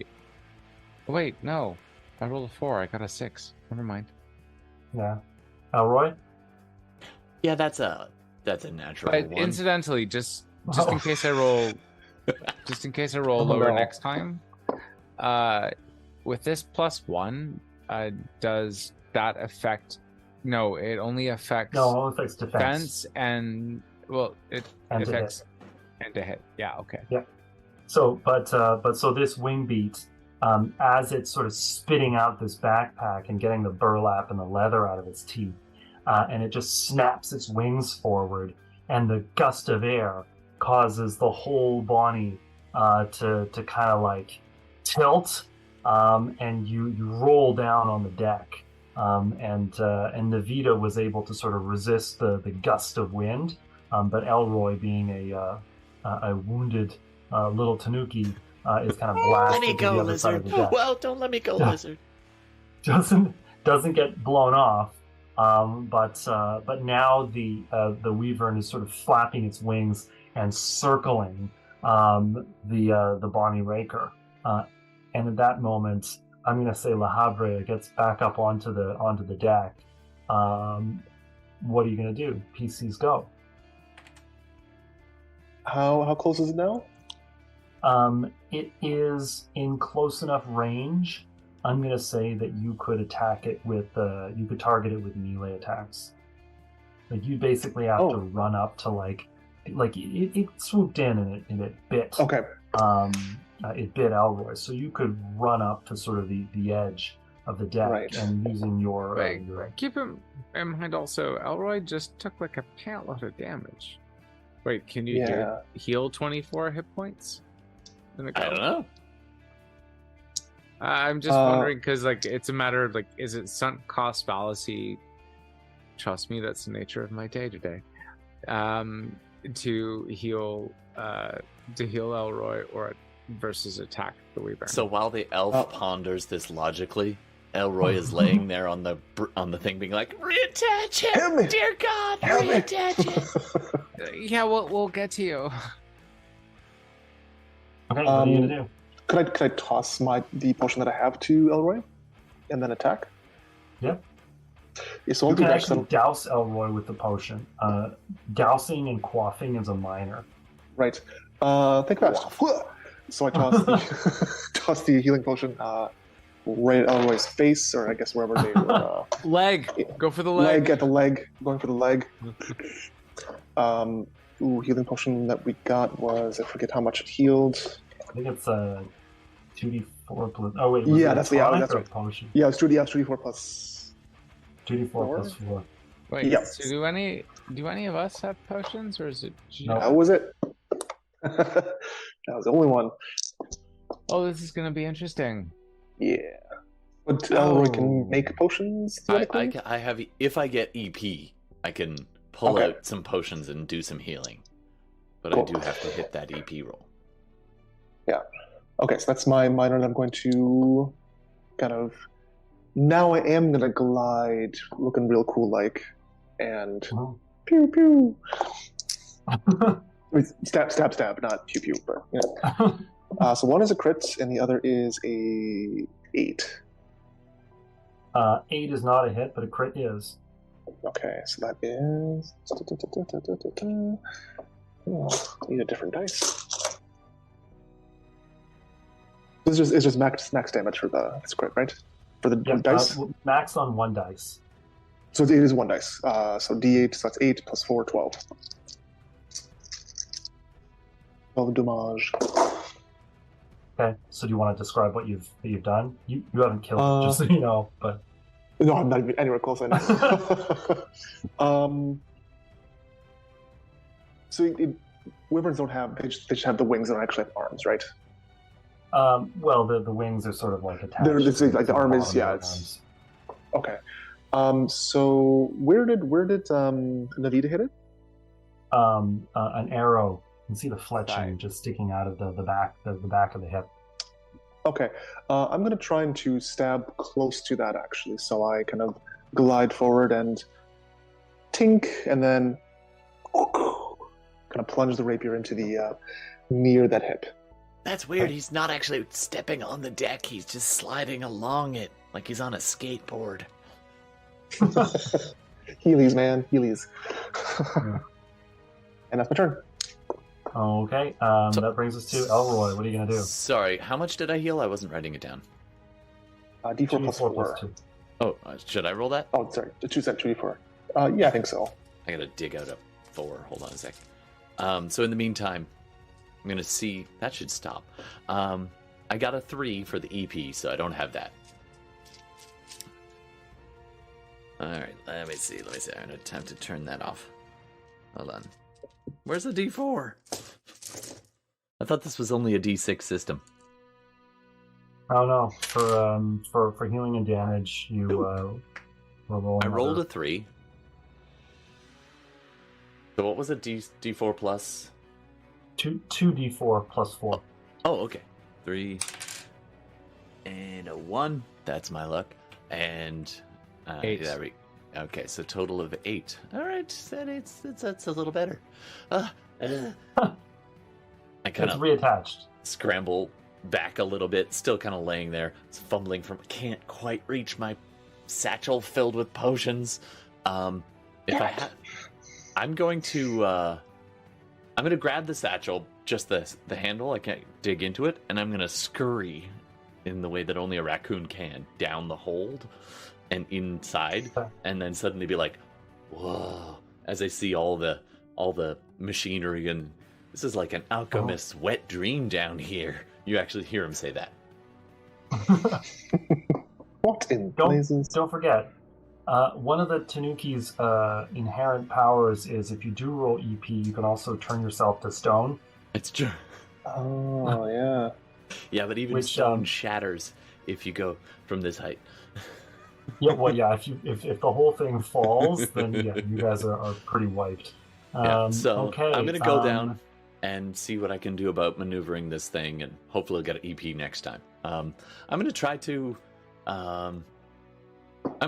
make the balloon maneuver like up and down kind of quickly, like fast. Like I'll light a torch or something and like burn it to get a heat, and then I'll like douse some water on it to like get it to drop, just to kind of give it some up and down maneuver. Okay, not a balloon, but I hear what you're talking about. Give me an int roll. That I can try. That's a 6. So plus 3 is 9. Okay. That's so great. you figured out pretty quick that the 4 spouts that are basically putting a flame underneath this this float stone, they have 4 separate spigots, so you can actually like shut one off, turn another up to full, and in so doing you have a little bit of directional control. It doesn't actually cause the ship to shoot in one direction, but it causes it to rise up in that direction. And so you can, as long as you're sort of angling it up, you can move it in those directions. And it'd be great if you could use the sails as well, but it is going to give you a bit of maneuverability. Okay, I'm gonna work on doing that. You are still chained, and so you're only going to be able to hit a maximum amount of altitude, and then you're going to be stuck unless you break the chain. Wait, I'm going to express that to them. I can make us move a little, but that chain's going to be a problem. I don't know why he sounds like he hasn't gone through raccoon puberty. He's very old. I thought that was what, and I keep forgetting your name. Elroy? La Habria.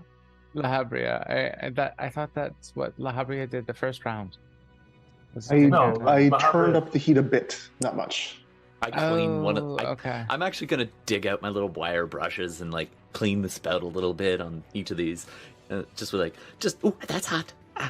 There you go. You gotta take care of the curb and scoring, or it's gonna lower the ability to maneuver. So where's the chain and who's the tank? The chain is underneath. And I would have said that any of you are particularly tanky in this situation.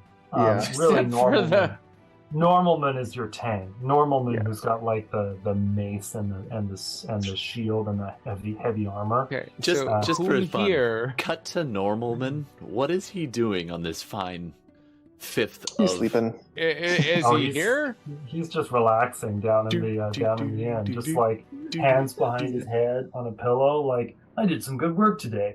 I really smashed up some of those goblins. Yeah. I'm I don't know exceptionally nothing about no Seaman stardust is- or nothing. Where we're at. That's where it's at. I like it Hey. here. and cutting back. Oh, and don't forget Jackie's character, the Fell. Ah, yeah. Right. The Fell is also the Fell's probably like gone to the Basilica of Saint Winifred just to to check out some of the, I don't know, the stained glass or something, right? Like the Fell is probably like in town trying to sort of like figure out what her like divine mission is. But anyways, we can talk It's more not about like the Fell. Navita would know or Elroy would know. But Yeah, my no, guess is you're not thinking about the Fell. You're thinking I about miss how the to film so not much. die. so we have no tanks. One of us is gonna have to either chop that chain, and eventually, though, to quote a favorite, going back on the ground, to quote a favorite movie of mine, that part will happen pretty definitely. What's Navita gonna do? Well, Davita's gonna, I guess, try to stay up and shoot it. Not like she thought of that thing. So, wait, is there any benefit to rolling EP at this point? I mean, it's marked for the encounter. No, the benefits of additional EP for a ranger is pretty limited. If you defeat You could give it to me. one foe, you need to roll EP to like Hunter's Mark somebody else. But it's once you've done it once, it's pretty permanent, which is one of the reasons why Ranger class stacks well or is a good multi-class. Point. Yeah, that is a really good point to keep in mind, because it doesn't matter if your likelihood to roll is low, as long as you get it once, you're good. Yeah, well, if you Let's multi-class do what we can. Bard, you can then use Inspiration to like give EP to other people. Ranger Bard. This is the only So- system that'll work in. I rolled a 3, which means +5 +1, which is a 10. And tie goes to PC because the Wyvern you said has a def of 10. 3 + 5 + 1 is 9. Right, you're right. 3 + 5. 3 + 5 + Whiff. 1 is 9. You're right. I was just barely and all I did was piss it off. My bad. Oh No, my it god, goes- I failed it at goes- math. I It failed goes at the right thing that I between do. like the airspace between the neck and the wing, like just, and it turns Just around. looks at me and winks. Okay. Which brings us to the Wyvern. The Wyvern is attacking the Bonnie Raker. No. With, 2 things. Do I get a Um, dodge wow. attempt as I'm like twisting knobs and stuff? No. I can't really I don't see it. think that would be possible. Your maneuverability is not that great. Fair enough. So that's 21 damage, and then with the tail spike. The tail spike actually misses. It tries to sort of hit the Bonnie Raker with a tail spike, but it doesn't. But still, the Bonnie Raker has taken 21 damage. So when Naturally, that we bite would know how much this can handle. sinks into the deck, it tears up some of the, like basically with its teeth, it He's trying to tears up dig to some me. of the floorboards. I look up through the hole. Hey! I guess what you'd call the gunwale that goes around the edge of the ship just tears it right off. And there's like a porthole that was pretty beautiful, and now it's falling through the sky, like the glass and the brass and everything. And the Wyvern, of course, is still beating its wings, and it throws another wing beat.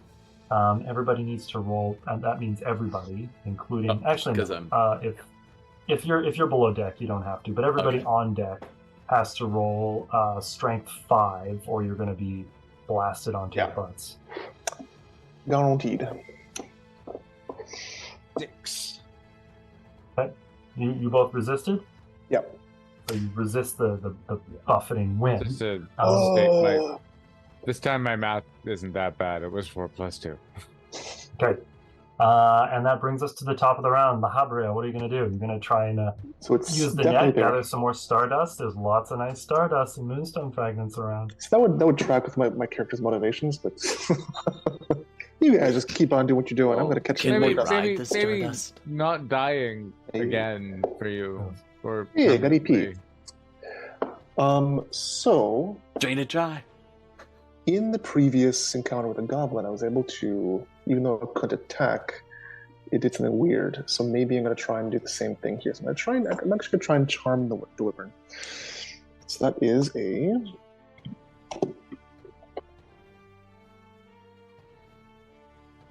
1d4 targets only against that, and that is a 7 versus will.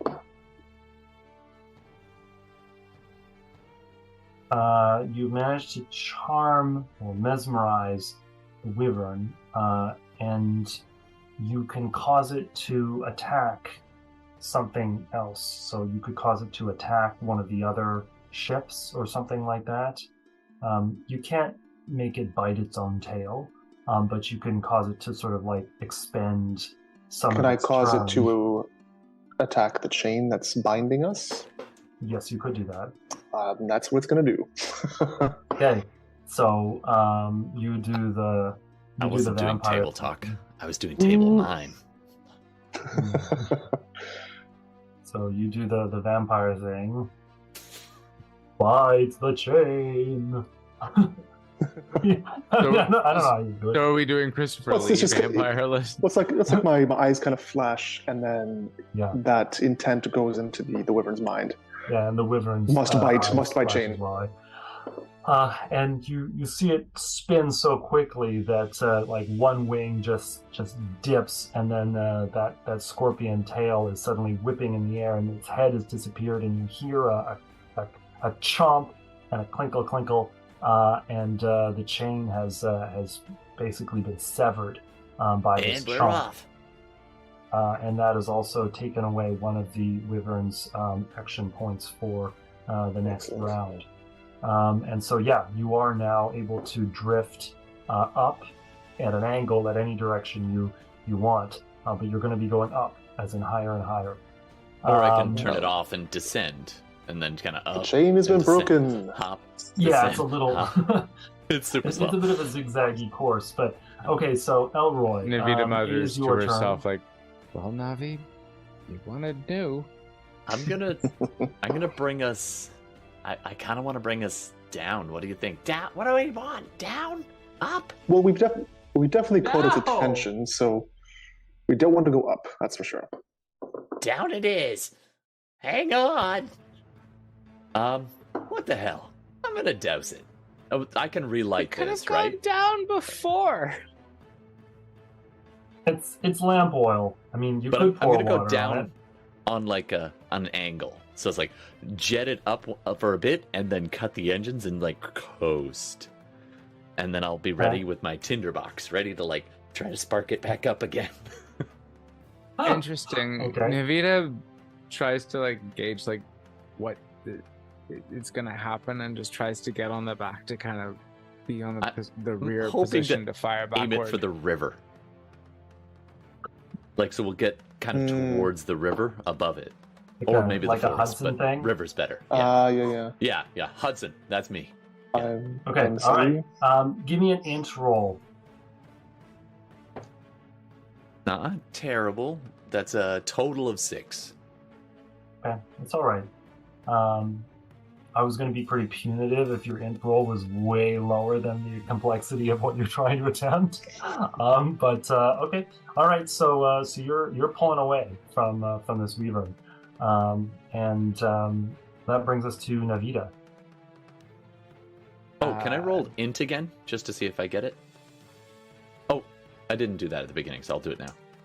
You mean? Hey, Oh, yeah. I got a 6. I mean, your EP, you mean? Yeah, EP. That's what I meant. Yeah. I'm gonna allow you to spend your EP to get to see if you can rummage and find a potion if you want. Sure.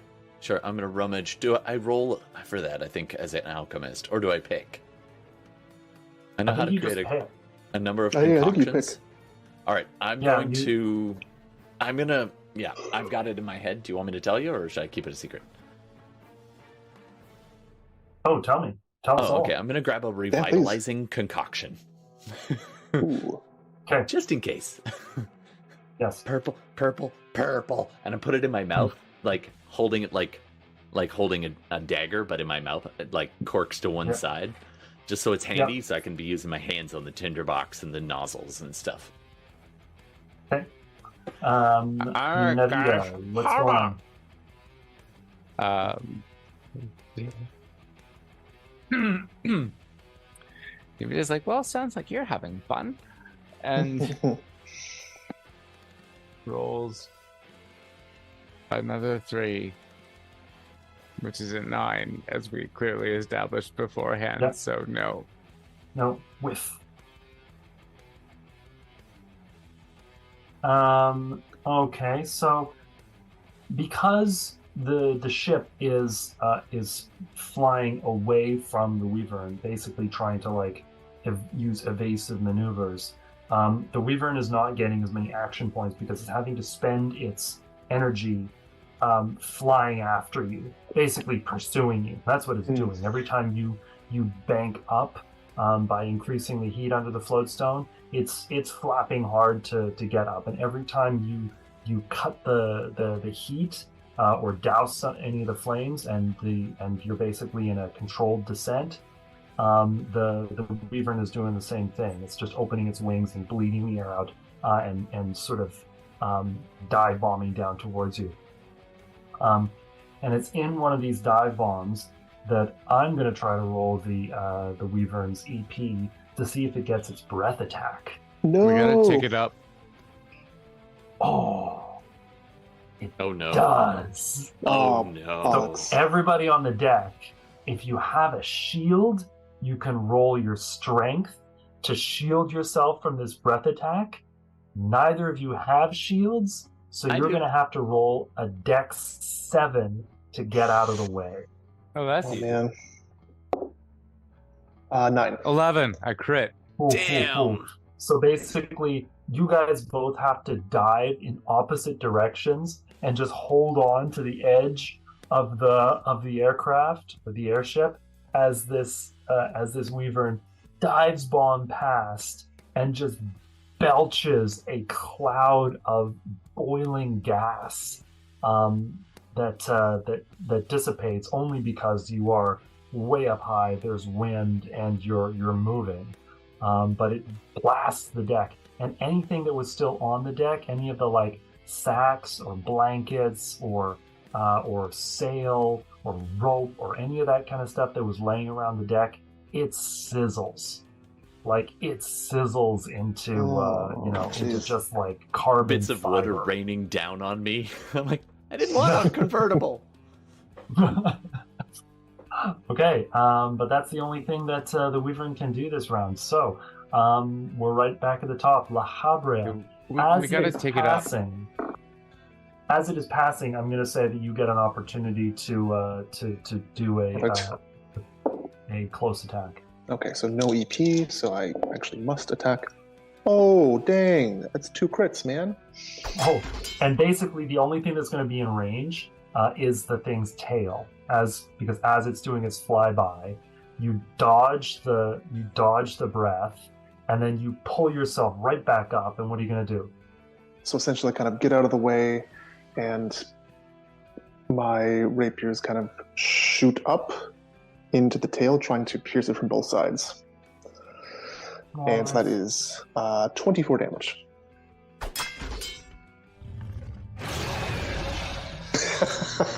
That's exactly what happens. Makes that sound. Nice. Okay, that brings us to Elroy. Oh boy. Oh, boy. I still got the potion in my mouth, so it's more like, Oh boy.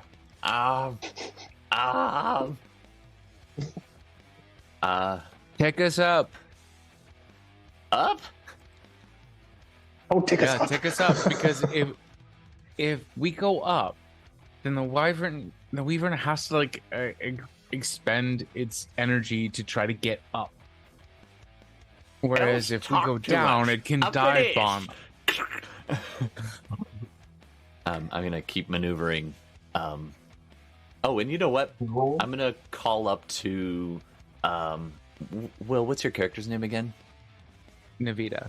Navita. I'm gonna call up to Navita and be like, "Hey, catch!" And I drop the potion and I bat it at you with my tail, like with a spin, Mario style. Oh, Mario style. I realize that's probably gonna make it harder, but it just makes it better. Yep.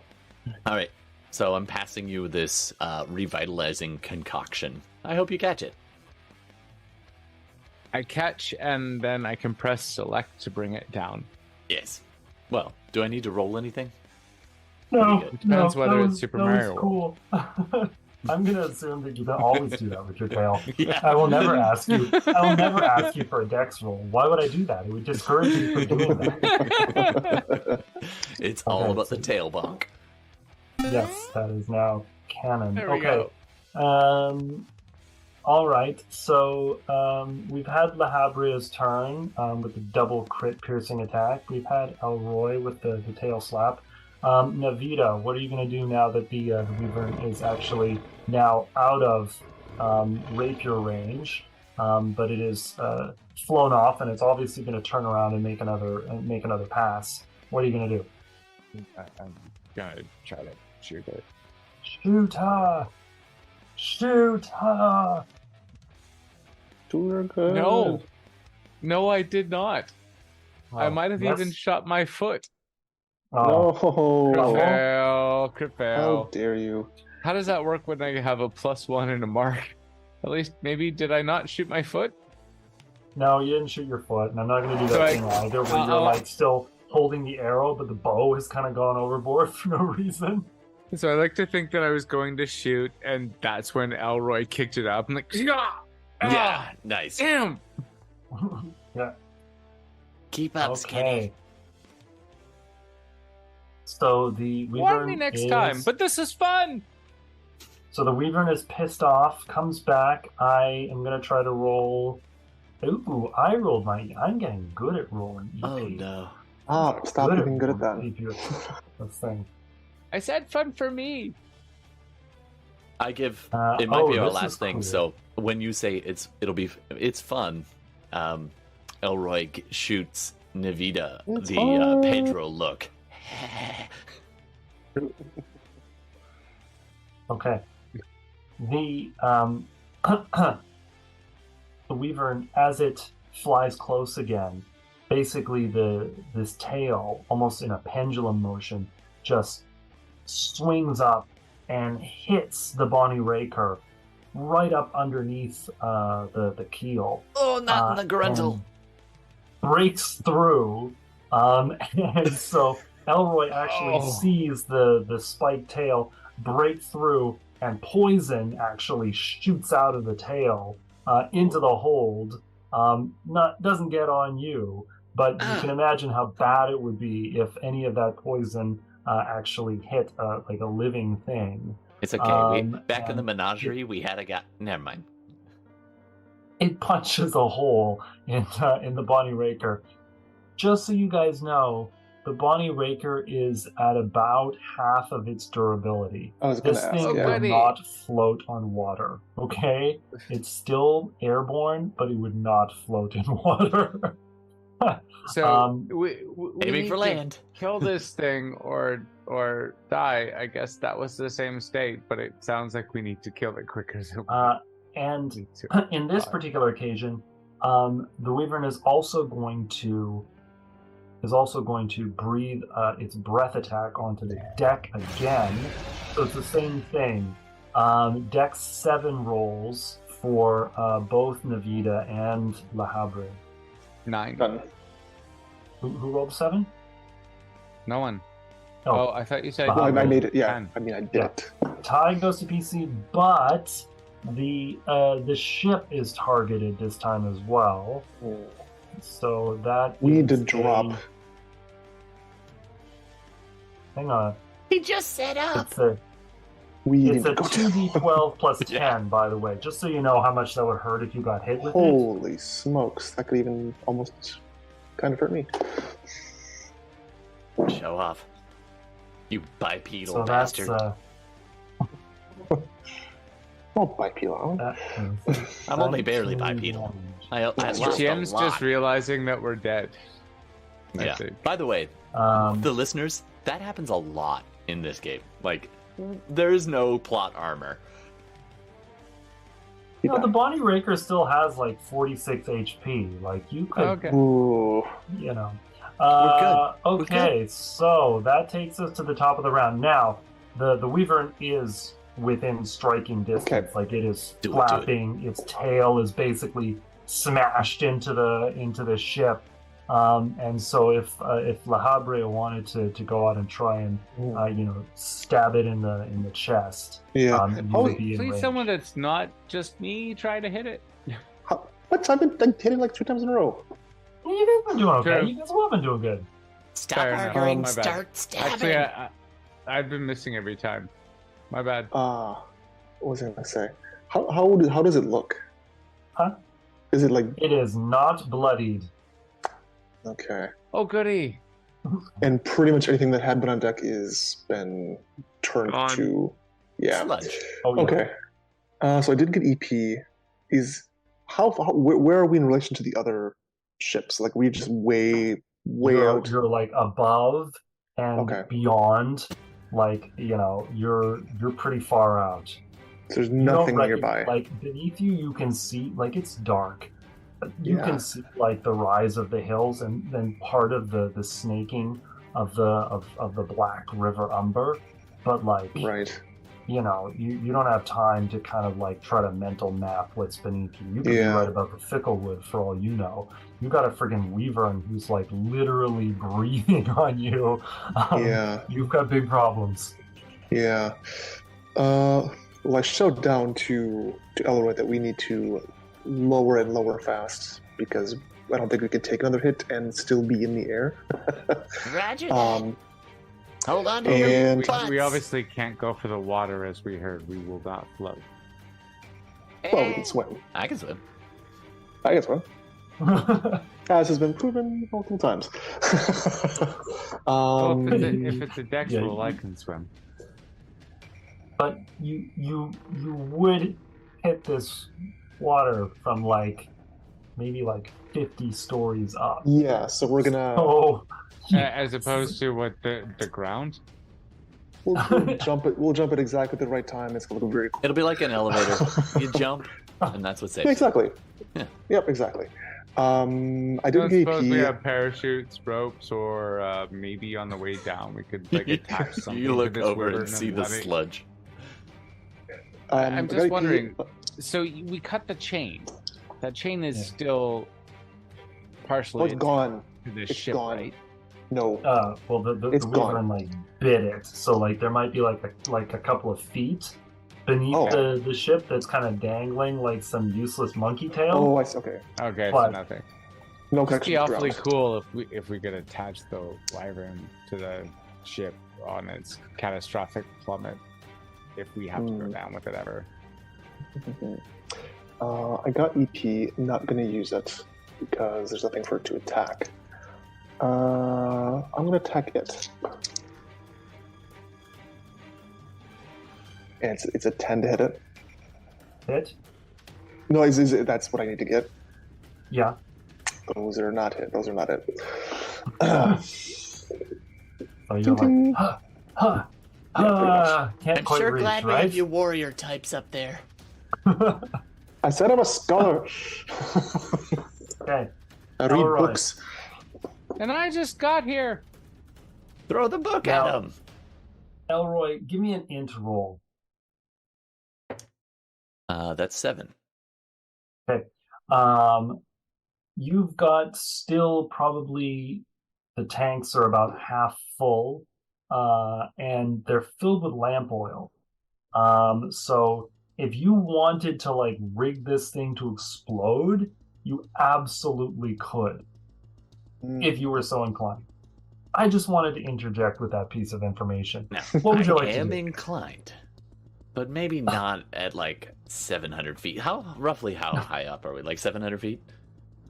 50 feet? You're at a height that if you were to jump, it would be certain death. Okay, good to know. Good to know. Yeah. Just verifying. Okay. I will try a maneuver. First, I'm going to see if I get my EP. Hey, I got EP again. And can I make a second potion right now? Yeah. Okay. You rummage and you grab it. Okay. Let's try this. I'm going to pull out a stench bomb. And I'm going to tail thwack it up to... is it in melee range at the moment, or is this circling again? You can throw your potions and your stench bombs and stuff like that. So you're... well, I know I could, but I was going to pass it to Bo's character if it's not on the deck. Like, if it's flown away and he can't sort it, I'm going to be like, catch! No, it's still close enough. Like, okay, I'll let him keep doing that then. So first, I'm actually going to just hope this works. Again, hold the stench bomb in my mouth for now. And I'm going to douse, like completely douse with the bucket of water, the flying stone thingy. Okay, floatstone.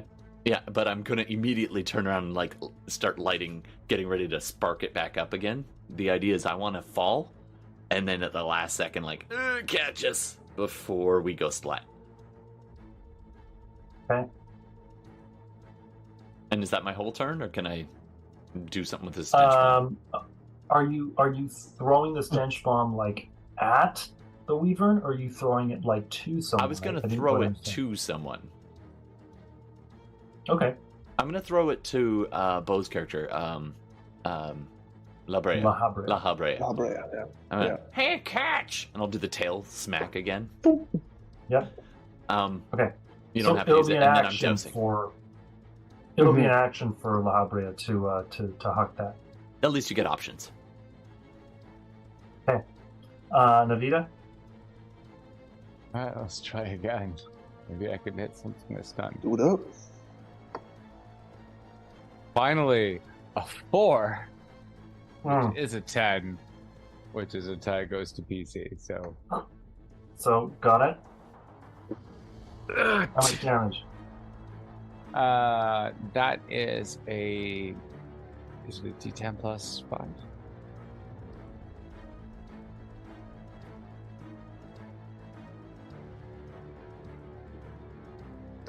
That is a 10 total damage. 5 plus 5. And where do you hit it with an arrow? I'm trying to go for its eyes.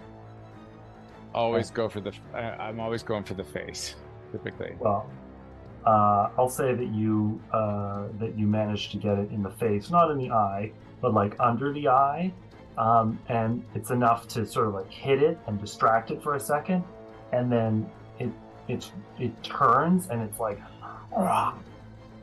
and like some of this dissolving acidic gas comes out as well as it's roaring. And that brings us to the wyvern's turn. I'll see if I rolled EP again. No, not this time. So just regular attacks.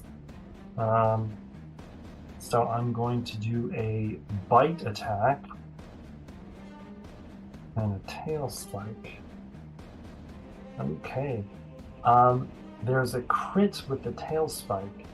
So here's what's going to happen. It's already in the interior of the ship, and so that tail spike is going to shove in even deeper and is going to actually knock the floatstone out of place. So it is actually knocked out from where the fire is supposed to be, and it's clawing at the deck, but its tail is now stuck in the airship. But the airship is also no longer able to start ascending unless you're going to be able to somehow, I don't know, cut the Weavern out and get the floatstone back into place. It is very heavy, so PC is go. You are in free fall. The Weavern is flapping its wings and shrieking, trying to stay aloft, but you are falling. La Habrea. So what was the potion, the concoction you threw to me? A stench bomb. It's a vex if you land it. Or you can damage it, or cut its tail off or something. I feel like I should maybe try to remove the tail if I can. Are you strong? And it is not bloodied. Yeah. It's taken, if I know that I've delivered 28 damage to it myself. And I remember reading in the last chat that your last one had over 100 hit points. So, gotta think of something else when we're in a sinking vessel. Todd, why is it every time when you show up I die? Everybody, I don't think this is gonna work, but get down here. Bring a rope. All right. Going down, bringing a rope. Okay, I miss with one, but I get a crit with the other, so that's 12 damage. And I'm gonna head down to the hold. Hey, La Habrea, I'm gonna talk you through this. Okay. You need to open all those nozzles on those things. See them? Full. Actually, just break them right off. Break them right off. Okay. Don't make a spark when you do it.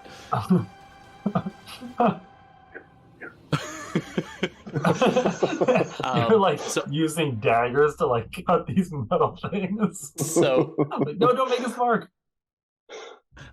You mentioned that I could figure out how to turn this into a bomb. Huh? Yep. So I'm basically trying to tell him how to do it. So maybe he can try to figure it out. Wait, do we have a way off? Or is this just like an Okay, this might as well happen type thing? And then, I want to roll, see if I get EP. If I get EP, I have an idea. What's the opposite of an EP? That's a 1. Okay. Well, and then I guess for the rest of my turn, I'm going to grab the rope they brought down and start lashing the 3 of us to this stone. Oh boy. Okay. And I think that would probably be my turn. I'm trying to jury rig. And I'll roll for into to see how well I jury rig. yes. Now that is an 8. Okay. You've done a good job. You are now all properly lashed to this float stone, and you have enough of like a lamp with some oil that you could potentially heat it up. You might kind of saute your arms or whatever's touching it, but it might actually, if you leap from the ship, it might actually help you to float a little bit. Okay, help me get this free. And we're just trying to get the last of the bracing from this stone to break off so it could go up and the rest of the ship won't. Okay. Navita, I'm going to need to see a strength roll from you to be able to lift this thing and cause that to happen. Oh God. Use your wood elf strength. Well, for a wood elf, I got a 7. That's Pretty good. That's pretty good. So you're 5+2, you're managing to heave this thing up towards the deck. Oh, and now it is the if I Weaver's didn't think turn. this was a good idea. More fun. Yes, I rolled my EP again. Oh, So good. the Weaver that is just furious. It's being dragged down, flapping its wings. It reaches up with its mouth, and then just blasts down as much of its breath as it possibly can onto this thing, filling just the remaining portholes are just blown out. Like the glass is just shattered outwards. There's so much of this gas being forced into the Bonnie Raker, and the whole thing is dissolving. You guys can either choose to roll Strength 8 to resist, Dex 7 to resist. Of course, you're all tied together to this thing. My idea seems less good now. Or you can leap from the airship, which may or may not withstand the damage that it's about to take. So, what do you guys want to do? The dilemma is I could very easily roll Dex 7. Yeah, But if you do, then you're no longer attached. Right. Yeah. Well, we're right now lashed to the float stone, and we've got lamp oil. Is that the thing? So we basically got the closest thing to a magical parachute that we can have. All right, I'm all for This is gonna work, Take a guys. jump. I'm sure of it. Okay, Yeah, let's let it happen. All right. you light it up, Party. you leap, the Wyvern blasts the Bonnie Raker with so much of this dissolving fluid that the whole thing basically just gets shriveled into just the skeleton of a ship, and yet it's still heavy enough that it takes the Wyvern and crashes it down into the fickle wood. You see trees snapping and breaking. Sorry, just one sec, Brandon. The whole Wyvern is impaled on like half a dozen trees. Oh, nice. Sorry, you said just a second. Oh, it's okay. My stupid tech was giving me a problem, but I didn't hear the very last part where it was something was happening. It was falling. Sorry. No, it's okay. The Wyvern falls into the fickle wood and is impaled on half a dozen trees as it goes down. Trees shattering and snapping, and turning into wooden pikes to pierce it all the way through.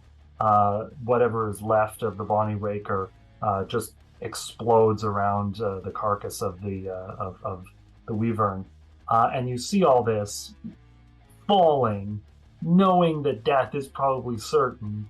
I need to see a luck roll from Elroy to see if this contraption is actually going to be able to fire up. Roll a d6. I have a backup plan.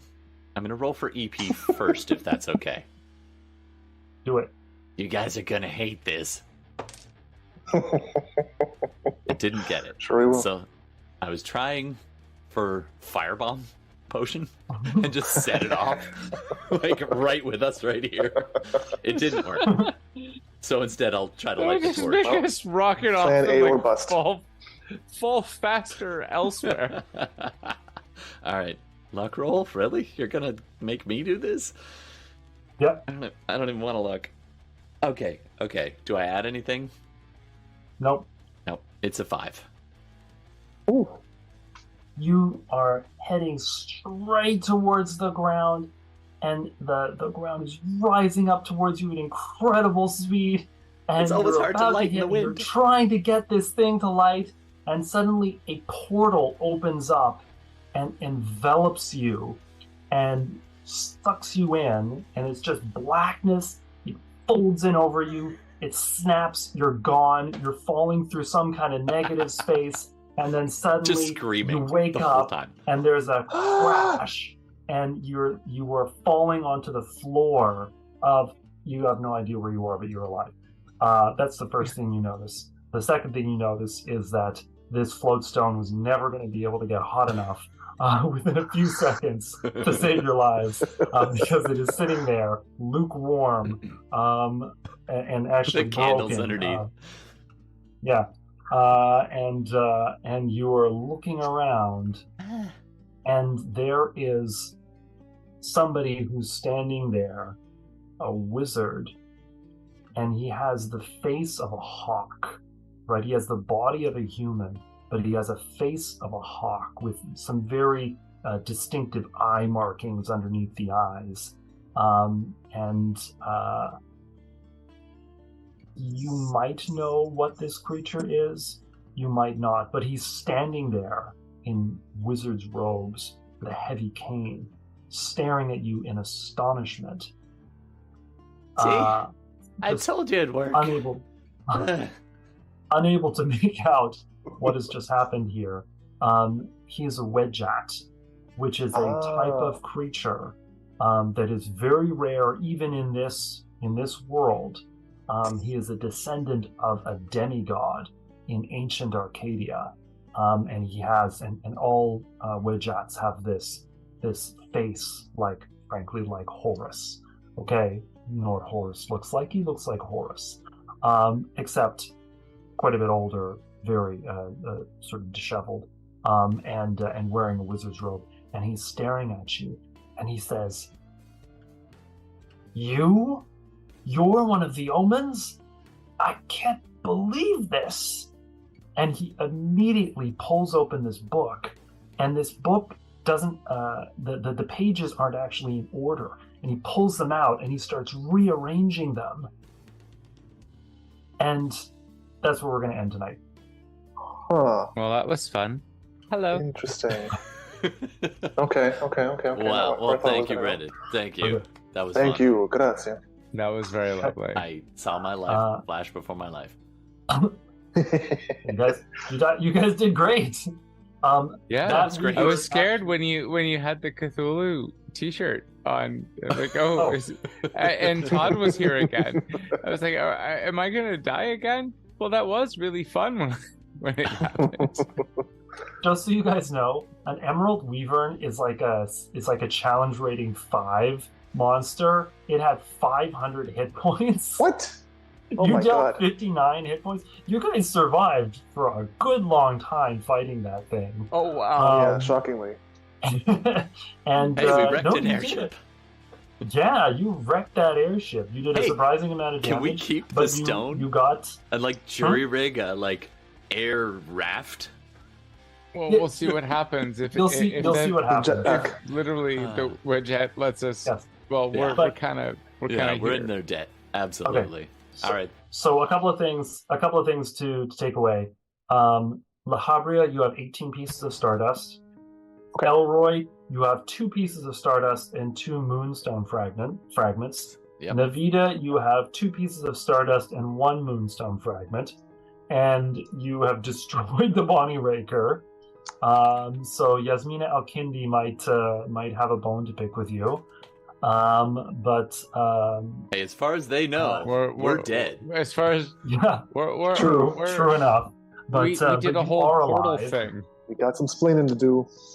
and you don't realize it now, but you're actually on a tower, a wizard's tower that floats in the skies of Southumbria. And this wizard has saved you for reasons that you don't yet understand. But you will in the next session. Nice. And you know what? That was sufficiently intense that I think you all deserve a level up. Bam. So boost yourself up Great. to level 5, and we'll see you next Thursday or next. Actually, I can't make next Thursday. Well, we'll And- fight the big bad, which is scheduling as best we can off stream. Yeah. Yeah, it was nice to see you all today, but things are looking really, really intense for me until year's end. Yeah, That's the it's pretty whole- busy for me, but we'll Yeah. find the time. And you can always We'll check do it. back here. If you're listening to this after the fact, thank you for listening. And you can tune in and watch Twitch and YouTube, all our previous stuff, and all the podcast places, Podbean specifically. I speaks the English. But thanks very much, everybody. That was a lot of fun, and it's really nice to roll some dice and talk some. Fun to play with you again. How did you do that? All right, take care, guys. Okay. Magic. Do it. It's actually night. science. Good night. Wow.